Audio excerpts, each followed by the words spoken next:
Hello everyone, welcome back to our channel. পশ্চিমবঙ্গের upcoming পরীক্ষাগুলোকে focus করে আমরা স্ট্যাটিক জিকের আজকে একটা ম্যারাথন ক্লাস করব। বিভিন্ন প্রশ্ন উত্তরের ভিত্তিতে স্ট্যাটিক জিকের কয়েকটা গুরুত্বপূর্ণ টপিক আজকে আমরা আলোচনা করব। এই ক্লাসে প্রচুর তোমরা এক্সট্রা নোটস পাবে, যেগুলো অবশ্যই খাতায় লিখে নেবে।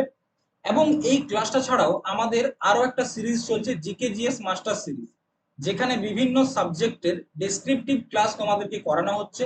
সেই ক্লাসগুলো অবশ্যই তোমরা করে নিও এবং আমাদের চ্যানেলটাকে অবশ্যই সাবস্ক্রাইব করে রেখো ভবিষ্যতের ক্লাসগুলোর জন্য। চলো আর বেশি কথা না বলে আজকে ক্লাসটা শুরু করি। আজকে আমাদের প্রথম যে প্রশ্ন রয়েছে, ভারতে কতগুলি শাস্ত্রীয় বা ধ্রুপদী নৃত্য রয়েছে? ক্লাসিক্যাল ডান্সের সংখ্যা কয়টি? আচ্ছা, 8টা ক্লাসিক্যাল ডান্স আমরা প্রত্যেকেই জানি। তবে প্রথমেই আমাদেরকে যেটা জানতে হবে যে ডান্স কয় প্রকার। ডান্স দুই ধরনের আমরা সাধারণত জেনে থাকি, একটাকে বলি ক্লাসিক্যাল ডান্স, একটাকে বলি ফোক ডান্স। তাহলে কি কি ডান্স রয়েছে? ক্লাসিক্যাল এবং ফোক ডান্স। আচ্ছা, ক্লাসিক্যাল ডান্স আর ফোক ডান্সের মধ্যে পার্থক্য কি? ক্লাসিক্যাল ডান্সের একটা নির্দিষ্ট অরিজিন রয়েছে। বিভিন্ন শাস্ত্রীয় গ্রন্থে এই ক্লাসিক্যাল ডান্সের উল্লেখ আমরা দেখতে পাবো, ফোক ডান্সের উল্লেখ আমরা নাও দেখতে পেতে পারি। এটা একটা কালচারাল ডান্স, বিভিন্ন উৎসব অনুষ্ঠানে করা হয়। ক্লাসিক্যাল ডান্সের নিজস্ব একটা স্টাইল রয়েছে এবং নিজস্ব একটা প্যাটার্ন রয়েছে, যে প্যাটার্নের বাইরে যাওয়া যায় না। কিন্তু ফোক ডান্সের নির্দিষ্ট কোনো প্যাটার্ন নেই, তুমি নাগিন ডান্সও করতে পারো, ভাংড়া ডান্সও করতে পারো, তুমি কিরকম ডান্স করবে করতে পারো, এটাকে ফোক ডান্স বলে। তবে ফোক ডান্সও বিভিন্ন সময় বিভিন্ন অনুষ্ঠানে করা হয়। কখনো হয়তো তোমরা দেখবে বিয়ে বাড়িতে ডান্স করা হচ্ছে, কোনো একটা মেলাতে ডান্স করা হচ্ছে, কোনো একটা পুজোতে ডান্স করা হচ্ছে, অন্নপ্রাশন্ন বাড়িতে ডান্স করছে, এগুলোকে আমরা বলবো ফোক ডান্স। আর ক্লাসিক্যাল ডান্স কি বললাম, নির্দিষ্ট প্যাটার্নে হবে, নির্দিষ্ট অরিজিন রয়েছে এবং সবচেয়ে গুরুত্বপূর্ণ, এই প্যাটার্নের বাইরে এরা কেউ যেতে পারবে না। কিন্তু ফোক ডান্সের এরকম কোনো ব্যাপার নেই। তো কি বললাম, আমাদের 8টা ক্লাসিক্যাল ডান্স। আচ্ছা, কোন ডান্সটা ক্লাসিক্যাল ডান্স আর কোনটা ফোক ডান্স কে বলে দেবে? তার জন্য আমাদের একটা সংস্থা রয়েছে, সঙ্গীত নাটক একাডেমি। একটা সংস্থা রয়েছে, সঙ্গীত নাটক একাডেমি। ঠিক আছে, সঙ্গীত নাটক একাডেমি। আচ্ছা, সঙ্গীত নাটক একাডেমির স্থাপনা হয়েছিল 1953 সালে এবং এই একাডেমির বর্তমানে চেয়ারপারসন রয়েছে সন্ধ্যা পুরেচা। সন্ধ্যা পুরেচা, ঠিক আছে। আচ্ছা, এই সঙ্গীত নাটক একাডেমি অনুসারে আমাদের 8টা ক্লাসিক্যাল ডান্স রয়েছে। 8টা ক্লাসিক্যাল ডান্স কি কি? ম্যাপটা মনে রাখবে, তাহলে তোমরা সমস্ত ক্লাসিক্যাল ডান্সের কথা মনে রাখতে পারবে।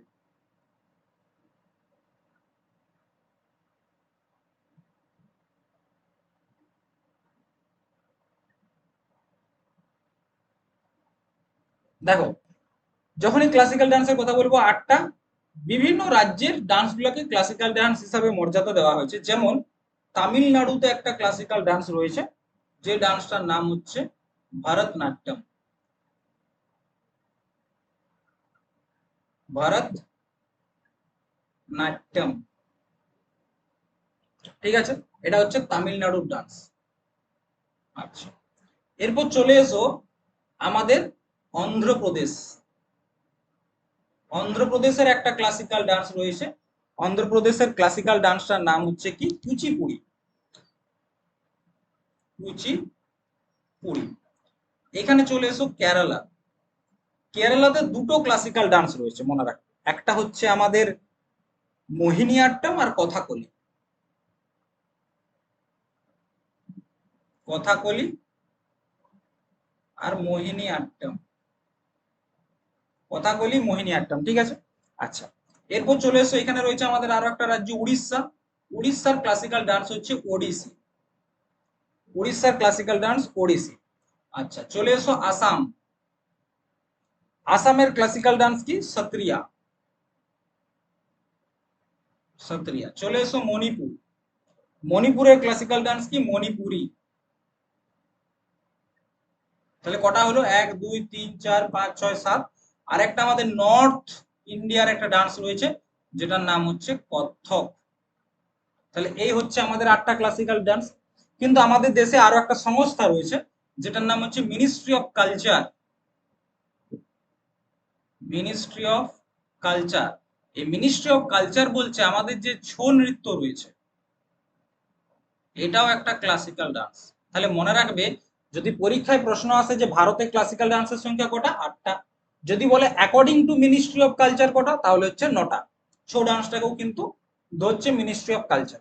আচ্ছা, যদি বলা হয় এই যে ক্লাসিক্যাল ডান্সের কথা আমরা বললাম, এদের অরিজিন কি? এদের অরিজিনের ক্ষেত্রে দুটো শাস্ত্রের কথা মনে রাখবে, একটা হচ্ছে নাট্যশাস্ত্র, আর একটা হচ্ছে সঙ্গীত রত্নাকর। ঠিক আছে, যদি অরিজিনের কথা যখনই আসবে সেটা হচ্ছে নাট্য শাস্ত্র। ঠিক আছে, কি নাম? নাট্য শাস্ত্র। কে লিখেছে? ভরত মুনি। ভরত মুনির হচ্ছে নাট্য শাস্ত্র, মনে থাকবে। চলো পরের কোশ্চেনটা দেখো। সত্রিয়া ডান্সকে কবে সঙ্গীত নাটক একাডেমি শাস্ত্রীয় নৃত্য হিসাবে স্বীকৃতি দেয়? এখনই বললাম, সেটা হচ্ছে 15ই নভেম্বর 2000 সালে। দেখো, আমাদের একেবারে লেটেস্ট নবীনতম ক্লাসিক্যাল ডান্স হচ্ছে কোনটা? সত্রিয়া ডান্স। কোথাকার ডান্স? একটু আগে আমি তো তোমাদেরকে বললাম, সত্রিয়া ডান্স হচ্ছে তোমার আসামের ডান্স। তো পরীক্ষায় কি এরকম কোশ্চেনই আসে না? পরীক্ষায় কোশ্চেন আসবে এই সত্রিয়া ডান্সটা কোন ভগবানকে ডেডিকেটেড একটা ডান্স। ভগবান হচ্ছে শ্রীকৃষ্ণ এবং রাধা রানীকে। শ্রীকৃষ্ণ এবং রাধা রানীকে ডেডিকেটেড একটা ডান্স। আচ্ছা, এই ডান্সটার জনককে শঙ্কর দেব। শঙ্কর দেব হচ্ছে সত্রিয়া ডান্সের জনক। ঠিক আছে, এখান থেকে আরো দুটো জিনিস একটু মনে রাখবে। কয়েকটা গুরুত্বপূর্ণ আর্টিস্টের নাম, সত্রিয়া ডান্সের কয়েকটা গুরুত্বপূর্ণ আর্টিস্টের নাম, যেমন ইন্দিরা পিপি ভোরা। ইন্দিরা পিপি ভোরা, গুরু যতীন গোস্বামী। যতীন গোস্বামী এবং প্রদীপ চালিয়া। ঠিক আছে, তিনটা নাম মনে রাখবে। আচ্ছা, আগের ক্ষেত্রে তোমাদেরকে হয়তো বললাম কি বলিনি, এই কোশ্চেনটা একটু নোট করে নাও, যে যে কোনো ক্লাসিক্যাল ডান্সের সোর্সের ক্ষেত্রে দুটো নাম, একটা হচ্ছে নাট্যশাস্ত্র, আর একটা হচ্ছে আমাদের সঙ্গীত রত্নাকর, আর একটা হচ্ছে সঙ্গীত রত্নাকর। সঙ্গীত রত্নাকর লিখেছে কে? সারাং দেব। লেখক হচ্ছে সারাং দেব। আর নাট্যশাস্ত্রের লেখক হচ্ছে ভরত মুনি। এই নাট্যশাস্ত্রকে বলা হয় পঞ্চম বেদ। আমাদের বেদ কিন্তু 4টায়, কিন্তু নাট্যশাস্ত্রকে বলা হয় পঞ্চম বেদ। এবং এই নাট্যশাস্ত্র থেকে আমাদের যে ক্লাসিক্যাল মিউজিক, তার ধারণাটাও কিন্তু এখান থেকেই আমরা পাই। চলো পরেরটা। কোন নৃত্যশৈলীর নাম একটি গ্রাম থেকে সৃষ্টি হয়েছে?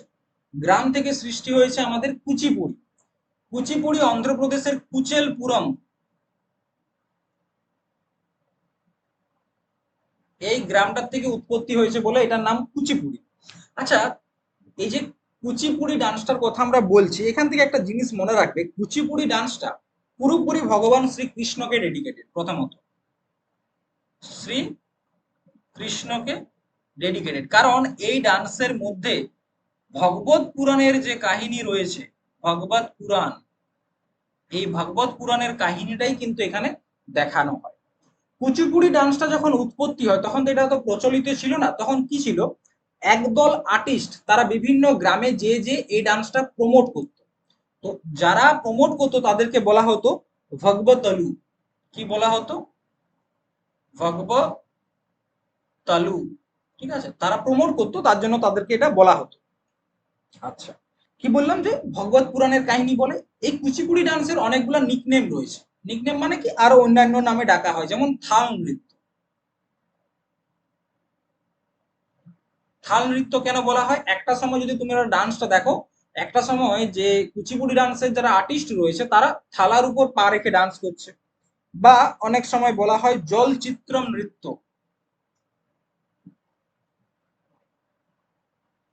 জলচিত্রম নৃত্য, তারা যখন ডান্সটা শুরু করে পায়ের বুড়ো আঙুল দিয়ে জল দিয়ে কিছু একটা আঁকে, তার জন্য এটাকে বলা হয় জলচিত্রম নৃত্য। আবার বলা হয় মটকি ডান্স বা মটকা নৃত্য। কেন? কারণ মাথায় একটা মাটির কলসি টাইপের জিনিস রাখা হয় ডান্সের সময়, তার জন্য এটাকে বলা হয় মটকি ডান্স।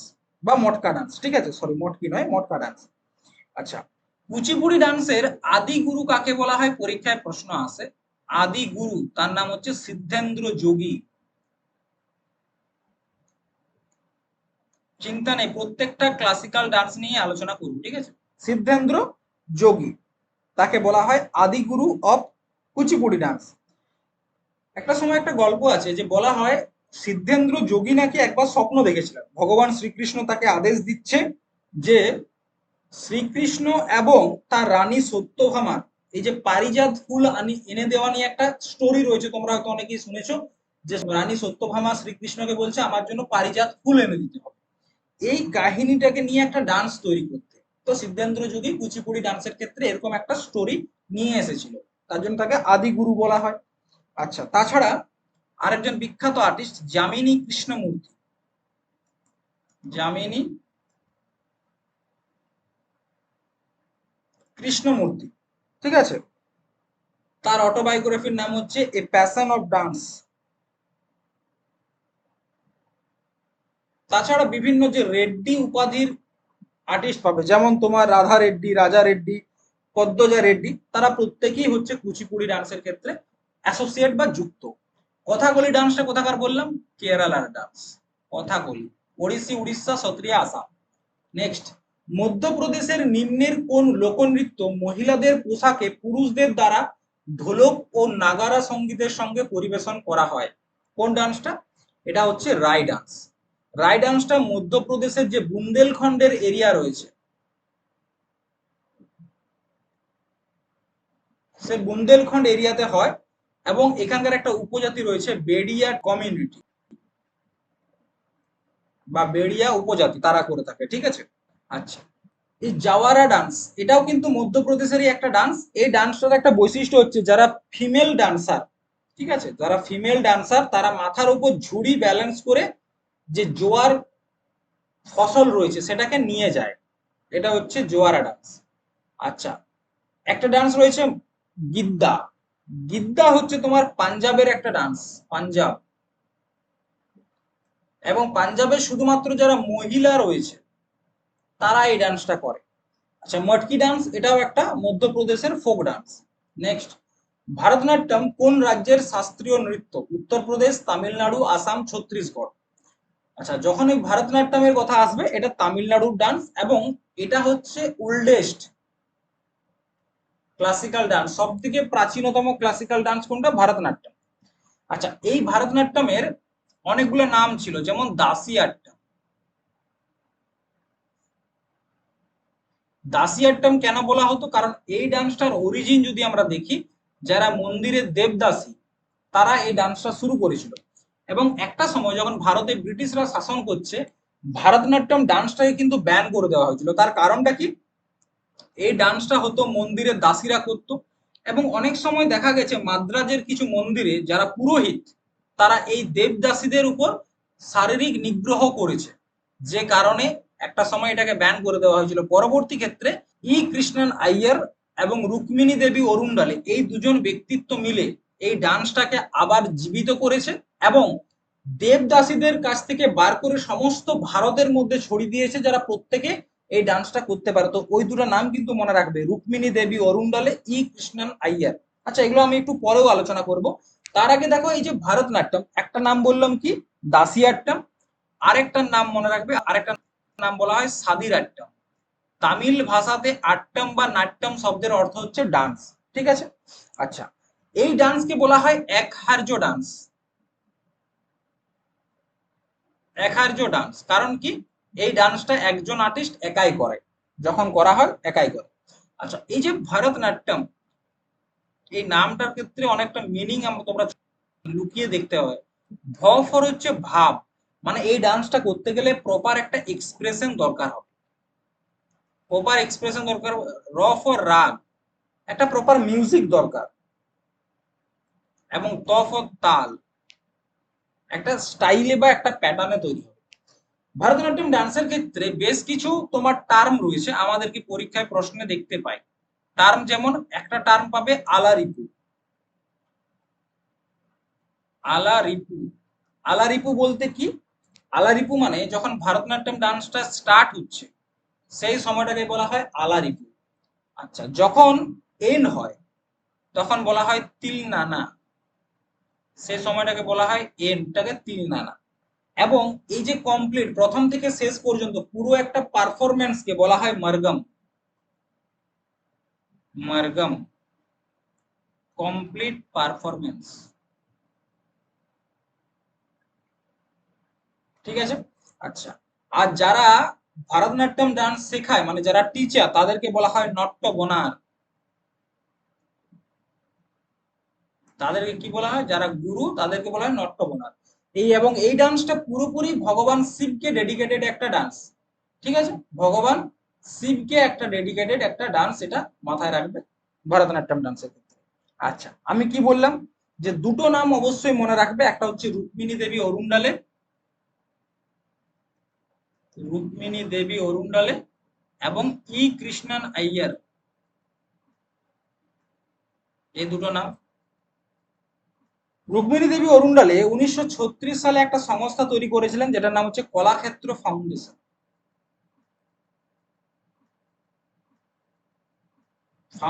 এবং রাজ্যসভায় মনোনীত হওয়া প্রথম ক্লাসিক্যাল ডান্সার ছিল রুক্মিণী দেবী অরুণডালে।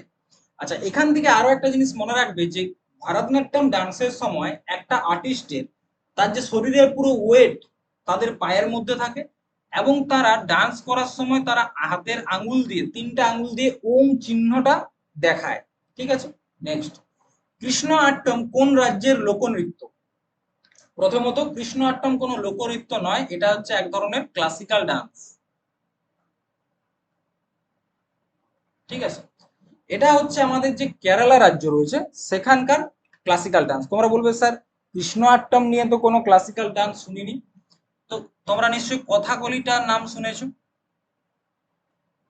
কথাকলি, এই কথাকলি ডান্সটা পুরোপুরি ভগবান শ্রীকৃষ্ণকে ডেডিকেটেড একটা ডান্স। এই ডান্সে দুটো স্টোরি দেখানো হয়, মহাভারত এবং রামায়ণ। এই যে দুটো স্টোরি, এই দুটো স্টোরিকে নিয়ে এই ডান্সটা হয়। তো যখন মহাভারতের স্টোরি দেখানো হয় তখন এটাকে বলা হয় কৃষ্ণ আট্টম, তখন এটাকে বলা হয় কৃষ্ণ আট্টম। ঠিক আছে, আর রামায়ণের হলে রাম আট্টম বা রাম নাট্যম। তাহলে কি, কৃষ্ণ আট্টম হচ্ছে যখন কথাকলি ডান্সে মহাভারতের স্টোরি দেখানো হয়, আর রামায়ণের স্টোরি দেখানো হলে রাম নাট্যম। এই যে কথাকলি ডান্স, তোমরা কথাকলি ডান্সের আর্টিস্টদের প্রচুর ছবি তোমরা দেখেছো, দেখবে তাদের মেন হচ্ছে মেকআপ। তারা মুখের মধ্যে দেখবে সবুজ রং, কেউ কালো রং করে রেখেছে। তো মেনলি তিনটা রং ব্যবহার করা হয়, গ্রিন, ব্ল্যাক এবং রেড মেকআপে। গ্রিন, ব্ল্যাক এবং রেড, এই তিনটা রং তারা ব্যবহার করে থাকে। সবুজ রংটা ব্যবহার করে দেবতাকে বোঝানোর জন্য, ব্ল্যাক কালারটা ব্যবহার করে কোনো খারাপ ব্যক্তি বা দুষ্টু চরিত্রের জন্য, আর রেড কালারটা ব্যবহার করে যারা রাক্ষস, যারা একেবারে খারাপ ডেভিল তাদের জন্য ব্যবহার করে। আরেকটা জিনিস এখানে মনে রাখবে, তারা সাদা রংটাও অনেক সময় ব্যবহার করে, কিন্তু সাদা রংটা সবসময় ব্যবহার করে হনুমানকে দেখানোর জন্য তারা ব্যবহার করে সাদা রংটা। আচ্ছা, এই ডান্সের ক্ষেত্রে তাদের যে আইব্রো রয়েছে, এই আইব্রোকে সঞ্চালন করাটা খুব গুরুত্বপূর্ণ। এবং এই ডান্সের সময় আরো একটা জিনিস যদি তোমরা লক্ষ্য করো, প্রত্যেকটা আর্টিস্টের মাথায় কিরিট দেখতে পাবে। কিরিট, কিরিট মানে হচ্ছে মুকুট, তাদের মাথাতে তোমরা দেখতে পাবেই কেরালাতে এই কথাকলি ডান্সের মাধ্যমে। আচ্ছা, যদি ফেমাস আর্টিস্টের কথা আমরা বলি তাহলে হচ্ছে নারায়ণ মেনন, একজন খুব বিখ্যাত কথাকলি ডান্সার, নারায়ণ মেনন। দুই, রীতা গাঙ্গুলি। পরীক্ষায় অনেক সময় এগুলো নাম ধরেও কোশ্চেন আসে, মিলনা সেলভি। চার, গুরু কুঞ্জকুরুপ।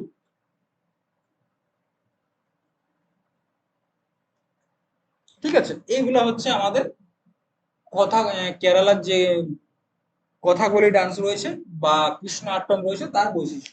চলো নেক্সট কোয়েশ্চেন দেখো, আঞ্চলিক নৃত্য হিতক কোন কেন্দ্রশাসিত অঞ্চলে পরিবেশন করা হয়? হিতক ডান্স কোথায়? এটা করা হয় আমাদের জম্মু এবং কাশ্মীরে। আচ্ছা, জম্মু কাশ্মীরের কয়েকটা ডান্স সম্বন্ধে একটু দেখো। জম্মু কাশ্মীরে যেমন হিতক একটা ডান্স হয়, আর একটা ডান্স হয় রোফ।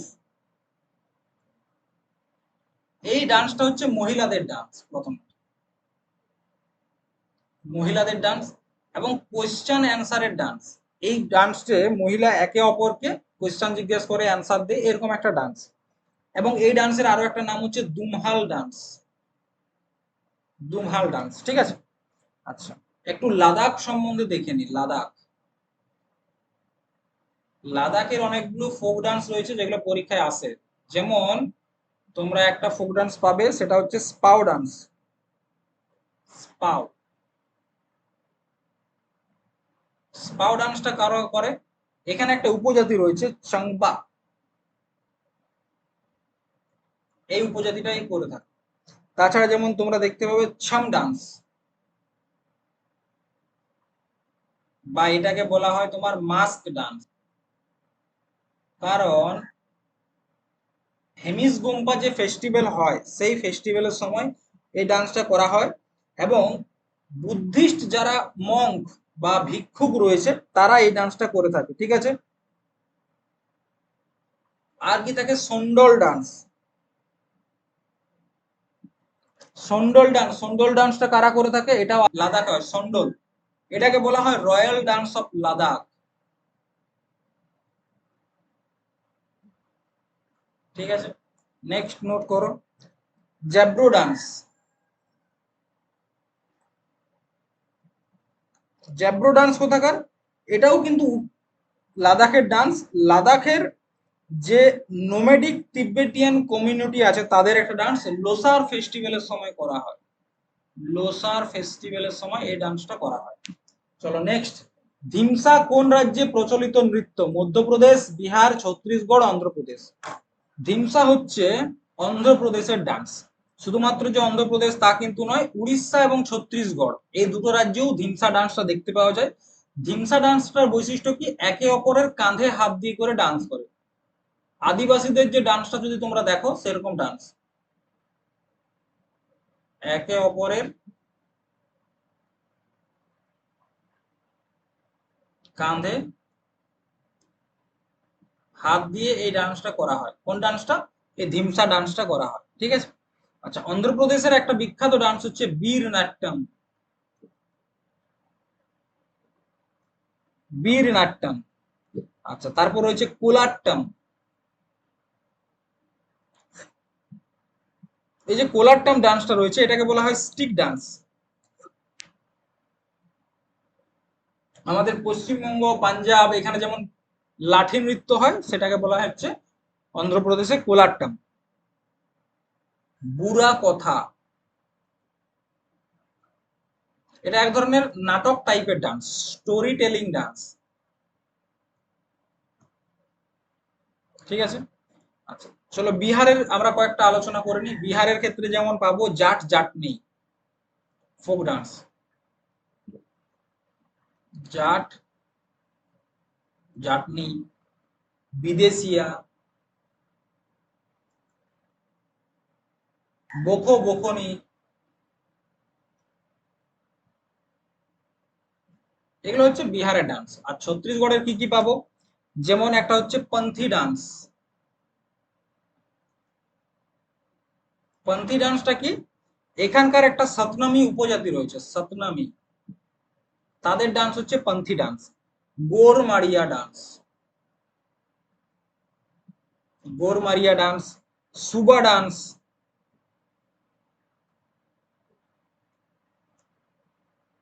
বা এটাকে বলা হয় প্যারট ডান্স। প্যারট ডান্স বা সুবা ডান্স, মহিলাদের দল বেঁধে যে ডান্স,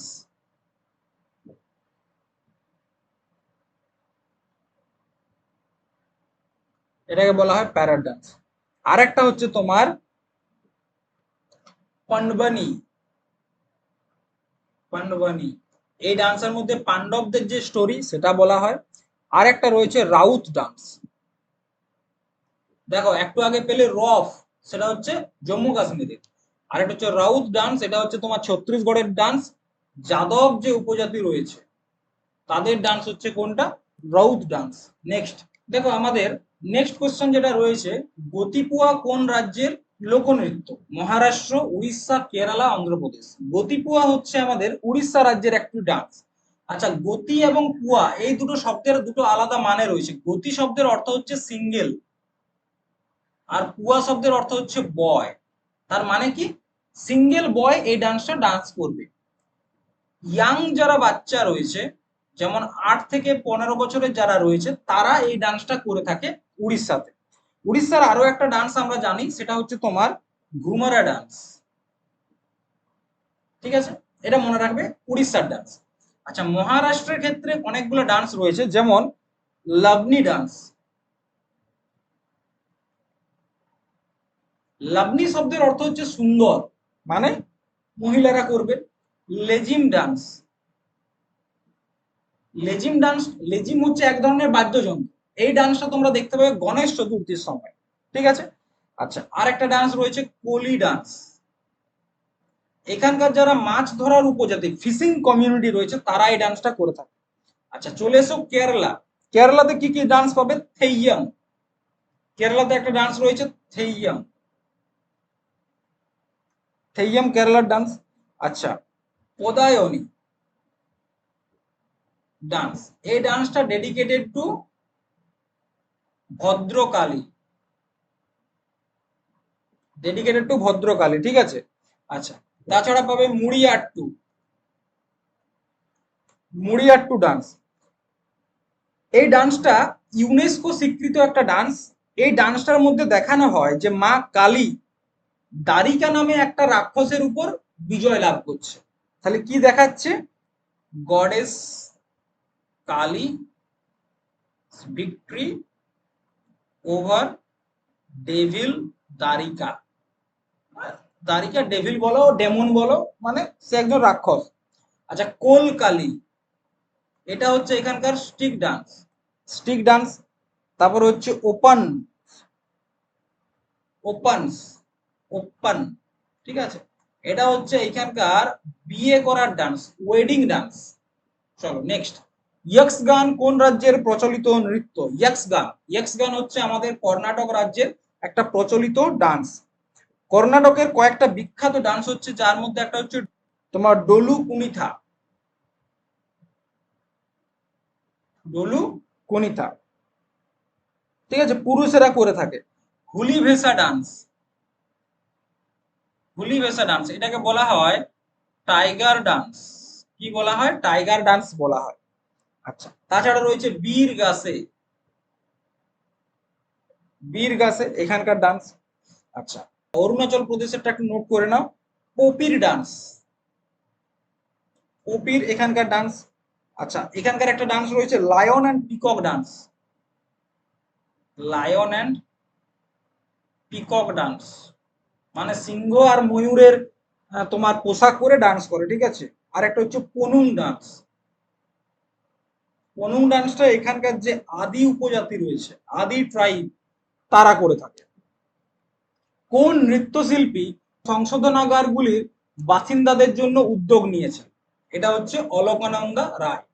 2024 সালে প্রয়াত যামিনী কৃষ্ণমূর্তি নিম্নের কোন নৃত্যশৈলীর সঙ্গে যুক্ত ছিলেন?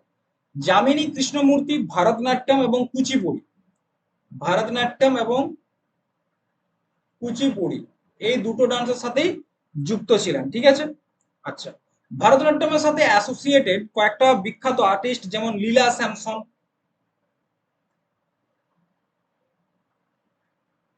তারপর হচ্ছে তোমার টি বালা সরস্বতী,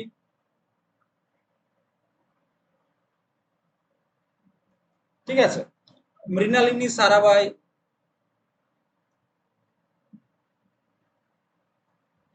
বৈজয়ন্তী মালা,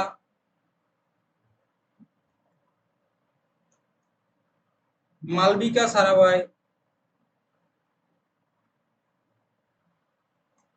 কিসের সাথে যুক্ত? আমাদের ভারতনাট্যমের সাথে যুক্ত।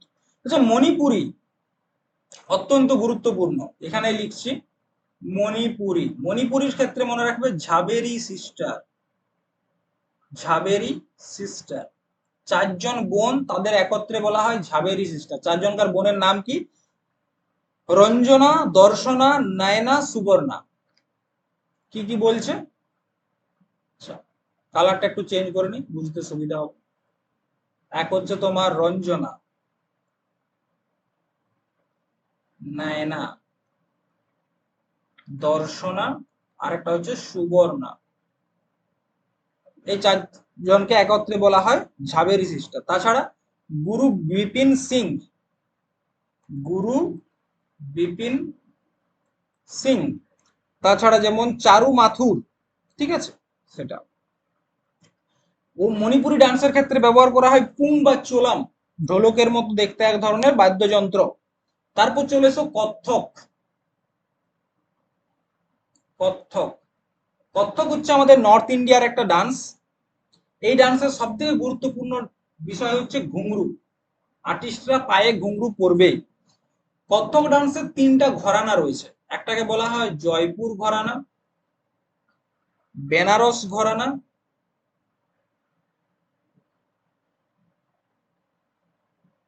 আর একটা হচ্ছে আমাদের লখনৌ।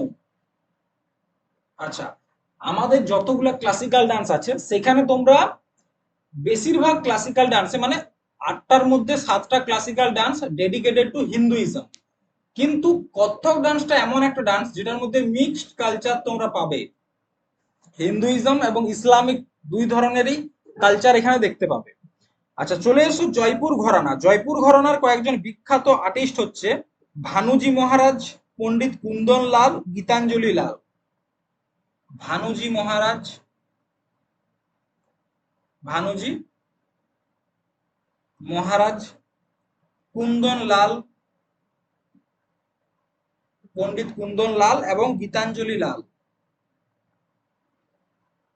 ঠিক আছে। আচ্ছা, চলে এসো তারপর বেনারস ঘরানা। বেনারস ঘরানা হচ্ছে সিতারা দেবী, পরীক্ষায় খুব আসে, সিতারা দেবী, জানকী প্রসাদ, জানকী প্রসাদ, সুখদেব মহারাজ, ঠিক আছে। আর লখনৌ এর ক্ষেত্রে তোমরা মনে রাখবে সেটা হচ্ছে তোমার শম্ভু মহারাজ, বিরজু মহারাজ, শম্ভু মহারাজ, বিরজু মহারাজ, লচ্ছু মহারাজ, সুন্দর প্রসাদ, ঠিক আছে। এই নামগুলো লখনৌ ঘরানার ক্ষেত্রে মনে রাখবে। ওড়িশি ডান্সের ক্ষেত্রে মনে রাখবে কেলুচরণ মহাপাত্র, খুব গুরুত্বপূর্ণ নাম, কেলুচরণ মহাপাত্র, উড়িষ্যার প্রথম ব্যক্তি যিনি পদ্মবিভূষণ পুরস্কার পেয়েছেন 2000 সালে। নৃত্যশিল্পী মিনতি মিশ্র কোন নৃত্যশৈলীর সাথে যুক্ত? ওড়িশি ডান্সের সাথে যুক্ত। আচ্ছা, ওড়িশি ডান্সের কথা যখনই আমরা আসবে, ওড়িশি ডান্সের ক্ষেত্রে মনে রাখবে এই ডান্সের অত্যন্ত গুরুত্বপূর্ণ একটা পার্ট হচ্ছে ত্রিভঙ্গ মুদ্রা। কি বললাম? ত্রিভঙ্গ মুদ্রা।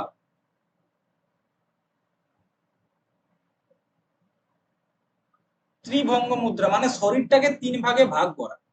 ভগবান শ্রীকৃষ্ণ যেমন বাসি হাতে শরীরটাকে 3 ভাগে ভাগ করে দাঁড়িয়ে থাকেন, ওটাকেই বলে ত্রিভঙ্গ মুদ্রা। ওড়িশি ডান্সের ক্ষেত্রে সেটা দেখতে পাওয়া যায়। আচ্ছা, ওড়িশি ডান্সের ক্ষেত্রে মনে রাখবে বিখ্যাত নাম বললাম কেলুচরণ মহাপাত্র।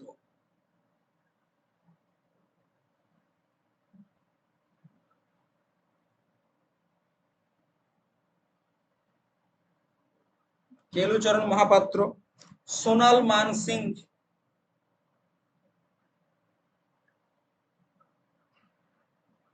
মায়াধর রাউত,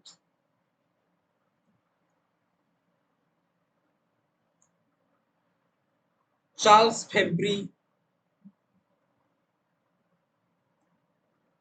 মাধবী মুদগল,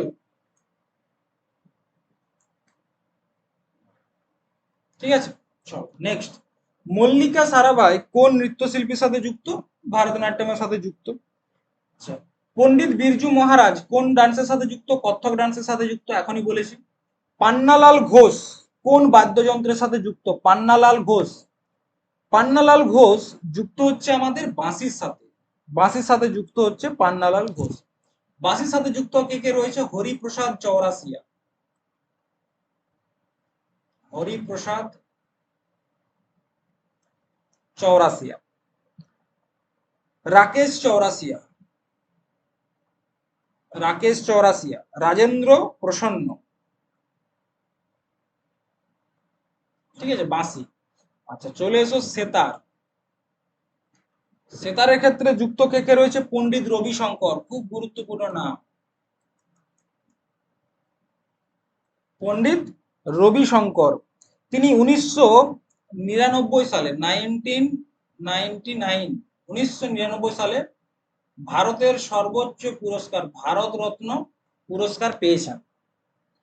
ভারতের প্রথম গ্র্যামি পুরস্কার প্রাপক হচ্ছে কে? পণ্ডিত রবিশঙ্কর, ফার্স্ট গ্র্যামি পুরস্কার, এবং টোটাল 5 বার গ্র্যামি পুরস্কার তিনি পেয়েছেন। তাছাড়া অন্যান্য নাম যেমন বিলায়াত খান, উমাশঙ্কর মিশ্রা, উস্তাদ শহীদ পারভেজ, এনারা হচ্ছেন সেতারের সাথে যুক্ত। আচ্ছা, তবলার সাথে যুক্ত কারা কারা রয়েছে? তবলার সাথে হচ্ছে জাকির হুসেন, তিনিও কিন্তু গ্র্যামি পুরস্কার পেয়েছেন। কিষান মহারাজ, লতিফ খান, আল্লাহ রাখা।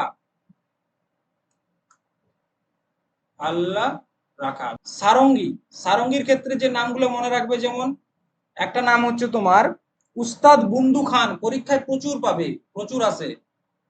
বুন্দু খান পাকিস্তানি ব্যক্তি, ঠিক আছে, পরীক্ষায় আসে। পণ্ডিত রামনারায়ণ,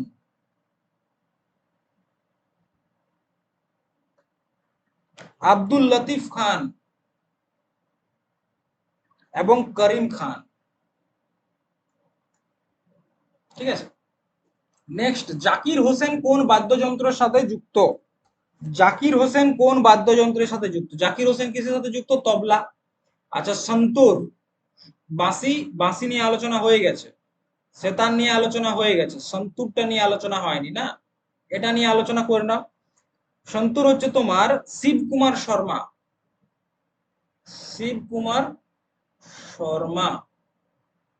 ভজন সোপারি, এগুলো সব পরীক্ষায় আসে নামগুলো। তরুণ ভট্টাচার্য।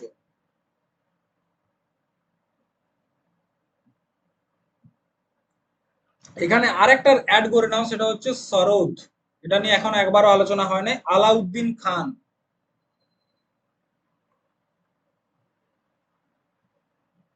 আলী আমজাদ খান,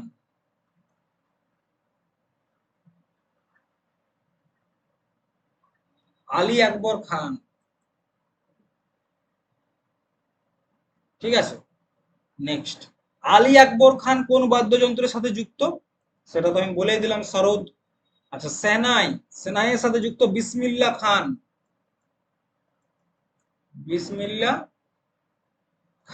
2001 সালে ভারত রত্ন পুরস্কার পেয়েছেন।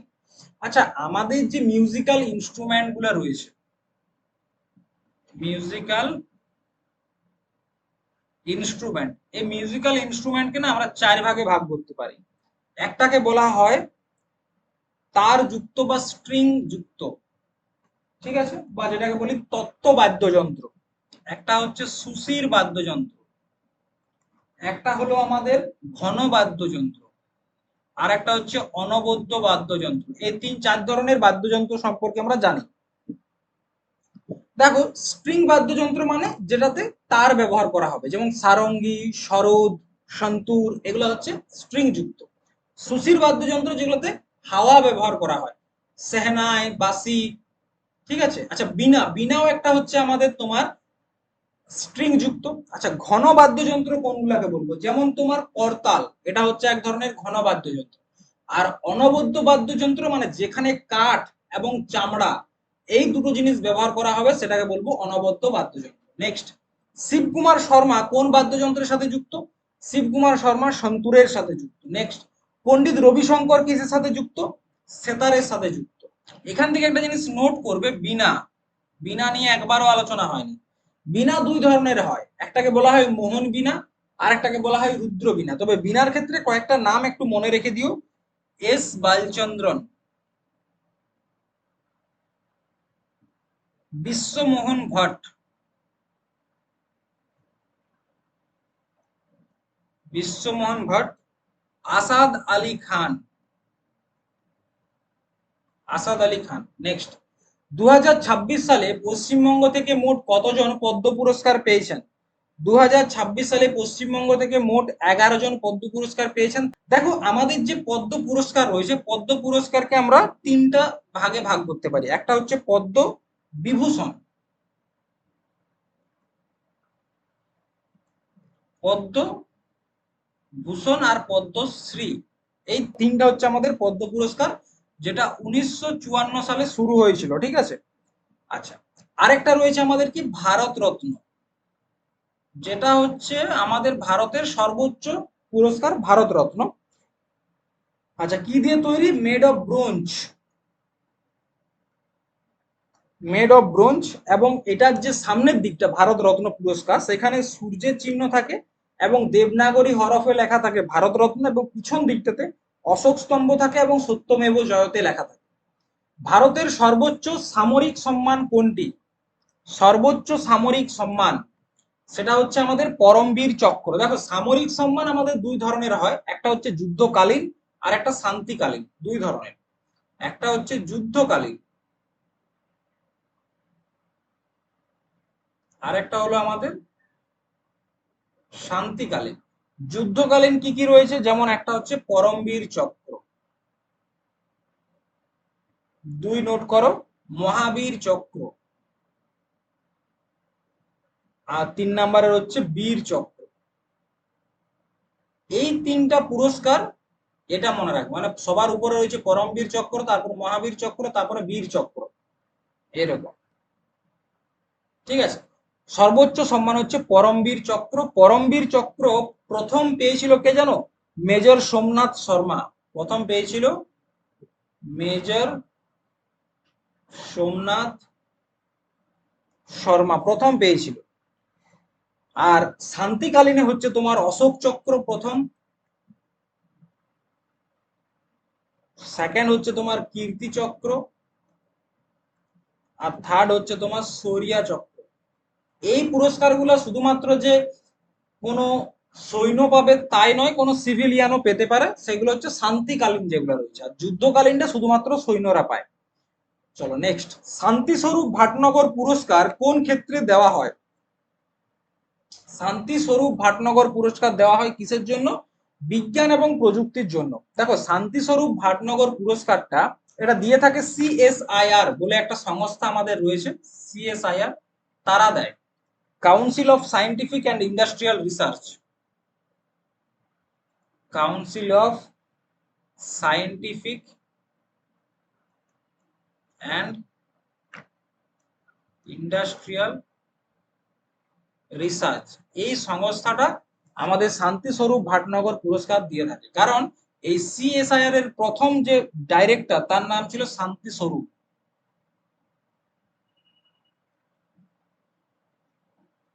তার নাম ছিল শান্তিস্বরূপ, ঠিক আছে। 1958 সাল থেকে 1958 থেকে এই পুরস্কারটা দেওয়া শুরু হয়। 2025 সালে পেয়েছেন দুজন, ডক্টর কে থাঙ্গারাজ বায়োলজিক্যাল সায়েন্সের জন্য এবং প্রফেসর মোহন এমজে ম্যাথামেটিক্সের জন্য। নেক্সট, মূর্তি দেবী পুরস্কার কিসের জন্য দেওয়া হয়? এটা সাহিত্যের জন্য দেওয়া হয় মূর্তি দেবী পুরস্কারটা, এবং এটা দিয়ে থাকে ভারতীয় যে জ্ঞানপীঠ রয়েছে তারা দিয়ে থাকে। আচ্ছা, জার্নালিজমের জন্য মনে রাখবে, সেটা হচ্ছে কয়েকটা পুরস্কার, পুলিৎজার প্রাইজ, পুলিৎজার প্রাইজ, তারপর হচ্ছে রেমন ম্যাগসাস অ্যাওয়ার্ড, ঠিক আছে। নেক্সট, কোন ক্ষেত্রে ব্যাস সম্মান দেওয়া হয়? আচ্ছা, ব্যাস সম্মান দেওয়া হয় কিসের জন্য? সাহিত্যের কারণে দেওয়া হয়। দেখো ব্যাস সম্মানটা দিয়ে থাকে কে কে বিড়লা ফাউন্ডেশন, কে কে বিড়লা ফাউন্ডেশন। এই ফাউন্ডেশনটা দুটো পুরস্কার দেয়, একটা হচ্ছে ব্যাস সম্মান আর একটা হচ্ছে সরস্বতী পুরস্কার। তো ব্যাস সম্মানটা দেয় তোমার কে কে বিড়লা ফাউন্ডেশন 1991 সাল থেকে। কিসের জন্য? হিন্দি ভাষায় সাহিত্যের কারণে দেওয়া থাকে। 2024 সালে সূর্যবালা পেয়েছে। আর সরস্বতী সম্মানটা দেওয়া হয় তোমার সাহিত্যের জন্য, এবং প্রথম পেয়েছিল হরিবংশ রায় বচ্চন।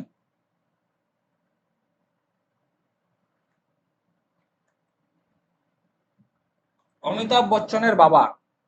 সাহিত্যের জন্য আরো একটা পুরস্কার রয়েছে, সাহিত্য একাডেমি অ্যাওয়ার্ড।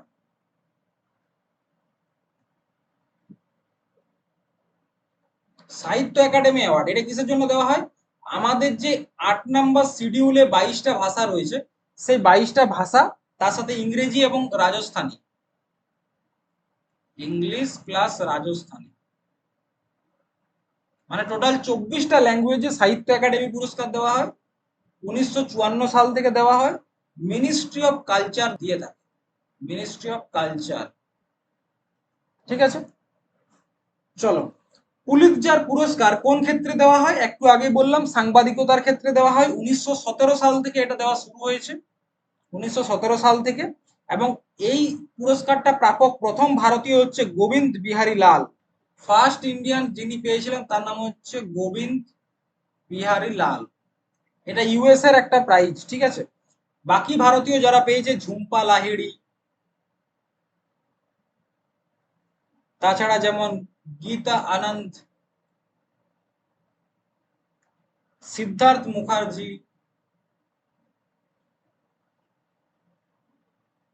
ঠিক আছে। আচ্ছা, যদি আমরা চলচ্চিত্রের জন্য বলি, চলচ্চিত্রের সব থেকে বড় পুরস্কার হচ্ছে আমাদের দেশে দাদা সাহেব ফালকে অ্যাওয়ার্ড। দাদা সাহেব ফালকে অ্যাওয়ার্ড, যেটা 1969 সাল থেকে দেওয়া হচ্ছে। প্রথম পেয়েছিল দেবিকা রানী, এবং দেবিকা রানী স্থাপনা করেছিলেন বোম্বে টকিজের। আর প্রথম যদি বলা হয় পুরুষ কে পেয়েছিল, বীরেন্দ্রনাথ সরকার, বা দ্বিতীয় ব্যক্তি পেয়েছিল বীরেন্দ্রনাথ সরকার। রিসেন্টলি কে পেয়েছে সেটা তোমরা বলবে, আমি কেন বলবো, ওটা তোমরা বলবে, ঠিক আছে। সঙ্গীতের জন্য গ্র্যামি পুরস্কার রয়েছে, সঙ্গীত নাটক একাডেমি পুরস্কার রয়েছে। আচ্ছা, খেলাধুলাতে দেখো, খেলাধুলাতে হচ্ছে মেজর ধ্যানচাঁদ, মেজর ধ্যানচাঁদ, তাকে কি বলা হয়? হকির ম্যাজিশিয়ান, খেল রত্ন, মেজর ধ্যানচাঁদ খেল রত্ন, যেটার আগে নাম ছিল রাজীব গান্ধী রত্ন পুরস্কার। তাছাড়া দেওয়া হয় তোমার অর্জুন পুরস্কার। অর্জুন পুরস্কার কিসের জন্য দেওয়া হয়? অর্জুন পুরস্কারও ভালো খেলাধুলাতে দেওয়া হয়। আচ্ছা, দ্রোণাচার্য পুরস্কার, দ্রোণাচার্য পুরস্কারটা কাদেরকে দেওয়া হয়? কোচদেরকে দেওয়া হয়। ধ্যানচাঁদ পুরস্কার, গ্লোবাল 500 পুরস্কার মূলত কোন ক্ষেত্রে দেওয়া হয়? এটা দেওয়া হয় পরিবেশ সংরক্ষণ উন্নয়নের ক্ষেত্রে। এই পুরস্কারটা 1987 থেকে দেওয়া হচ্ছে, একটা সংস্থা দেয় যার নাম হচ্ছে ইউএনইপি, ঠিক আছে। পরবর্তী ক্ষেত্রে এই পুরস্কারটার নামকরণ করে হয়েছিল চ্যাম্পিয়ন অফ দ্য আর্থ। চলো নেক্সট, ভারতের কোন রাজ্য সরকারের তরফে কালিদাস সম্মান প্রদান করা হয়? কালিদাস সম্মান দিয়ে থাকে মধ্যপ্রদেশ সরকার, 1980-81 সাল থেকে দিচ্ছে। এবং এটা classical music, classical dance, visual art এগুলোর জন্য দেওয়া হয়। এশিয়ার নোবেল পুরস্কার নামে পরিচিত কোনটি? দেখো, এশিয়ার নোবেল বলা হয় রেমন ম্যাগসেস পুরস্কার। এটা 1958 থেকে দেওয়া হয়। এটা দেওয়া হয় তোমার Philippines Molina,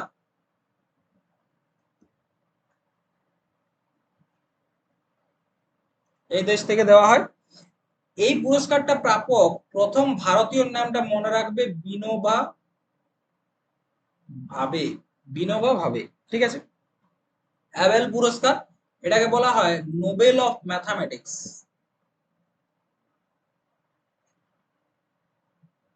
Nobel of mathematics, ঠিক আছে। আচ্ছা, ম্যান বুকার পুরস্কার, ম্যান বুকার পুরস্কার দিয়ে থাকে ইউনাইটেড কিংডম। ইংরেজি সাহিত্যের জন্য দেওয়া হয়, কিসের জন্য? ইংরেজি সাহিত্যের জন্য। এবং প্রথম ভারতীয় যিনি পেয়েছিলেন তার নাম হচ্ছে ভিএস নাইপল। তার লেখা বইটার নাম ছিল ইন এ ফ্রি স্টেট। আর পুলিৎজার পুরস্কার সম্বন্ধে তো আলোচনা করলাম। নেক্সট, প্রথম এশিয়ান গেমস কোথায় অনুষ্ঠিত হয়? প্রথম এশিয়ান গেমস অনুষ্ঠিত হয়েছিল নিউ দিল্লিতে 1951। তারপর 1982। ভারত এখনো পর্যন্ত এশিয়ান গেমসকে দুবার হোস্ট করেছে। আচ্ছা, আমাদের যে 20তম, মানে 2026-এ যে এশিয়ান গেমসটা হবে, 20তম এশিয়ান গেমস, এটা হবে জাপানে। কোথায় হবে? জাপানে। এর আগেরটা মানে 19 নাম্বার যেটা, সেটা হয়েছিল চায়নার যে হংজাও শহর রয়েছে সেখানে হয়েছিল। এবং এটার মোটো ছিল heart to heart, heart to heart. এই 19 নাম্বার সেশনে ভারত টোটাল 107টা মেডেল পেয়েছিল, যার মধ্যে গোল্ড পেয়েছিল 28টা, সিলভার পেয়েছিল 38টা এবং ব্রোঞ্জ পেয়েছিল 42টা পুরস্কার। ঠিক আছে, বোঝা গেছে? আচ্ছা, চলো পরবর্তী প্রশ্ন দেখো, কত সালে ফিফা বিশ্বকাপ অনুষ্ঠিত হয়েছিল? প্রথম বিশ্বকাপ ফিফাতে অনুষ্ঠিত হয়েছিল 1930 সালে উরুগুয়েতে। আর আমাদের 2026-এর যে ফিফা ওয়ার্ল্ড কাপটা হচ্ছে, এটা কানাডা, মেক্সিকো এবং ইউএস, কানাডা, মেক্সিকো, ইউএস এই তিনটা দেশ মিলে হোস্ট করছে।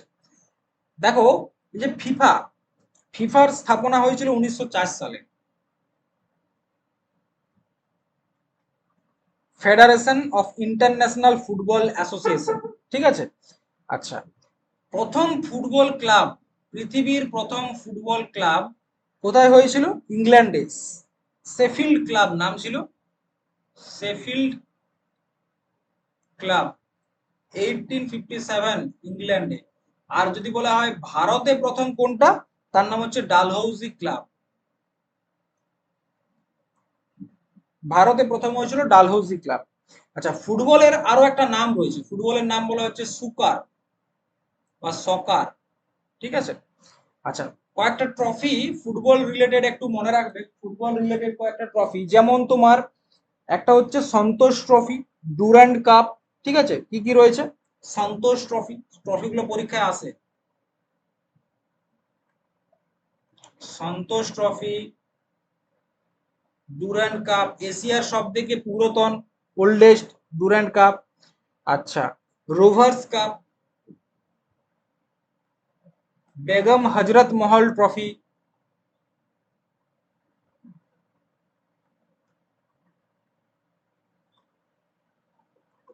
Subrata Mukherjee cup,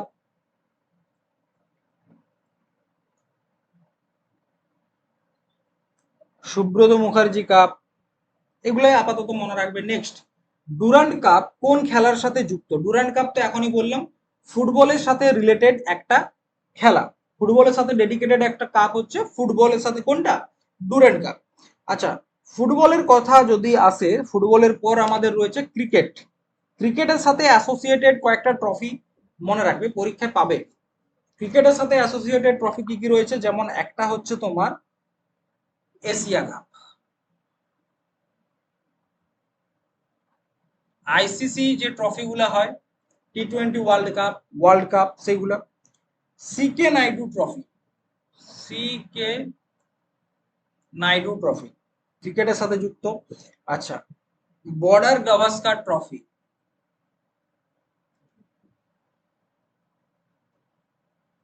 border Gavaskar trophy.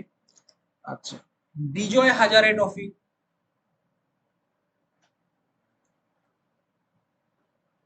Ranji trophy, Vijay Hazare, Ranji, তারপরে হচ্ছে তোমার দিলীপ ট্রফি, দিলীপ ট্রফি, এগুলো সব ক্রিকেটের সাথে যুক্ত। ক্রিকেটেরটা মোটামুটি তোমরা পারবে, আইপিএল। আচ্ছা, হকির সাথে কয়েকটা অ্যাসোসিয়েটেড দেখো, হকি, হকির সাথে আমরা যদি দেখি আগা খান কাপ, আগা খান কাপ, তারপর চলে এসো বেগম রসুল ট্রফি,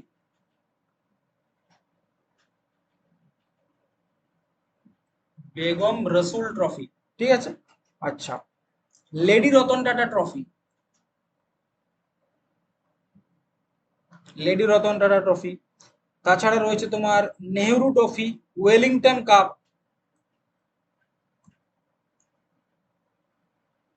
ওয়েলিংটন কাপ রয়েছে, মহারাজা রঞ্জিত সিং গোল্ড কাপ, এটার সাথে যুক্ত। আচ্ছা, যদি বলি গলফ, গলফের সাথে অ্যাসোসিয়েটেড কয়েকটা, Canada cup, Canada cup, Alfred Dunhill cup, Alfred Dunhill cup, Ryder cup, Ryder cup. ঠিক আছে, ওয়াকার কাপ, এগুলো হচ্ছে সব গলফের সাথে associated trophy. Aga Khan cup এখনই বললাম, আগা খান কাপ হচ্ছে হকির সাথে ডেডিকেটেড একটা কাপ। ঠিক আছে। আচ্ছা, যদি পোলো, পোলোর ক্ষেত্রে মনে হয়, আচ্ছা বলো তো পোলো খেলতে গিয়ে মারা গিয়েছিল কোন সুলতান, বলো। দেখো, পোলো খেলতে গিয়ে কে মারা গেছিল এটা কমেন্ট করে তোমরা বলবে। এখন নোটটা করো, পোলো খেলাতে, পোলোতে হচ্ছে এজরা কাপ, এজরা কাপ। আচ্ছা, তারপর হয়েছে তোমার রাধা মোহন কাপ,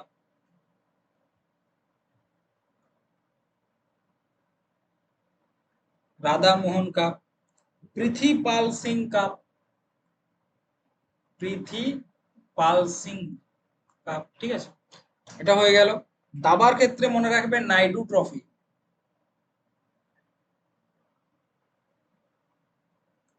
নাইডু ট্রফি রয়েছে দাবার ক্ষেত্রে। তাছাড়া রয়েছে লিমকা ট্রফি, লিমকা ট্রফি, ঠিক আছে। তাছাড়া যেমন গ্র্যান্ড মাস্টারের যেগুলো হয় সেগুলো তো রয়েছে। নেক্সট, দেওধর ট্রফি কোন খেলার সাথে যুক্ত? দেওধর হচ্ছে ক্রিকেটের সাথে যুক্ত, ক্রিকেট ফুটবল এই দুটো নিয়ে ট্রফি সম্বন্ধে আলোচনা হয়ে গেছে। এখন রয়েছে ব্যাডমিন্টন, ব্যাডমিন্টনে হচ্ছে আগরওয়াল কাপ, ব্যাডমিন্টন হচ্ছে আগরওয়াল কাপ, ব্যাডমিন্টনের সাথে যুক্ত। আচ্ছা, অমৃত দিওয়ান কাপ,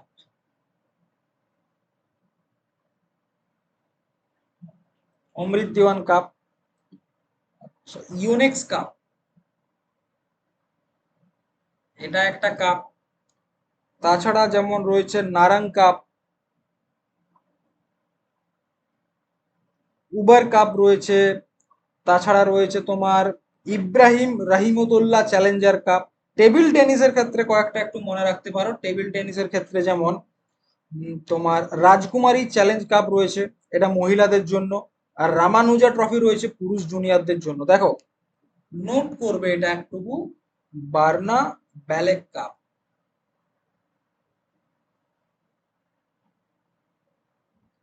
এই যে কাপটা রয়েছে এটা পুরুষদের জন্য, ঠিক আছে। আবার করবিলিয়ন কাপ, এটা হচ্ছে মহিলাদের জন্য, এটা হচ্ছে মহিলাদের জন্য। আবার জয়লক্ষ্মী কাপ, জয়লক্ষ্মী কাপ, এটাও মহিলাদের জন্য। আবার রাজকুমারী চ্যালেঞ্জার কাপ, এটা হচ্ছে ওমেন জুনিয়রদের জন্য। আবার যদি বলা হয় তোমার রামানুজা ট্রফি, এটা পুরুষ জুনিয়রদের জন্য একটা ট্রফি। আচ্ছা, এটা আশা করি তোমরা বুঝতে পেরেছো। এখান থেকে কয়েকটা পয়েন্ট একটু মনে রাখবে, যেমন যদি টেবিল টেনিসের ক্ষেত্রে আমরা বলি, তো টেবিল টেনিস গেমটা প্রথম শুরু হয়েছিল ইংল্যান্ডে 1880 সালে। আর ইন্টারন্যাশনাল টেবিল টেনিস অ্যাসোসিয়েশন তৈরি হয়েছিল 1926 সালে। তাহলে গেমটা শুরু হয়েছিল 1880, আর অ্যাসোসিয়েশন তৈরি হয়েছিল 1926, ঠিক আছে। আর অলিম্পিকে নিয়ে এসেছিল 1988 টেবিল টেনিসকে, ঠিক আছে। আচ্ছা, মেজারমেন্ট একটু মনে রাখবে, যে টেবিল টেনিসের যে টেবিলটা ব্যবহার করা হয়, সে টেবিল টেনিসের টেবিলটার লেন্থ হচ্ছে 2.74 মিটার, 2.74 মিটার বা 9 ফিট। আর যদি চওড়ার কথা বলি, সেটা হচ্ছে আমাদের 1.52 মিটার, 1.52 মিটার বা 5 ফিট, ঠিক আছে। এটা একটা হলো। আচ্ছা, যে বলটাতে খেলা হয় সেই বলটার ওজন থাকে প্রায় 2.4 থেকে 2.53 গ্রাম। এবং হাইট যদি বলি, মাটির থেকে কতটা উঁচুতে টেবিলটা থাকে, হাইটটা থাকে 76 সেন্টিমিটার। টেবিলটার হাইটটা কতটা থাকে, সেটা হচ্ছে আমাদের 76 সেন্টিমিটার, ঠিক আছে। আচ্ছা, এই খেলাতে কয়েক ধরনের টার্ম ব্যবহার করা হয়, টার্মগুলো নিয়ে হয়তো কোশ্চেন একটু পরেই আসবে, তো টার্মগুলো একটু নোট করে নাও। যেমন এন্ড লাইন, এন্ড লাইন এখানে ব্যবহার করা হয় একটা টার্ম।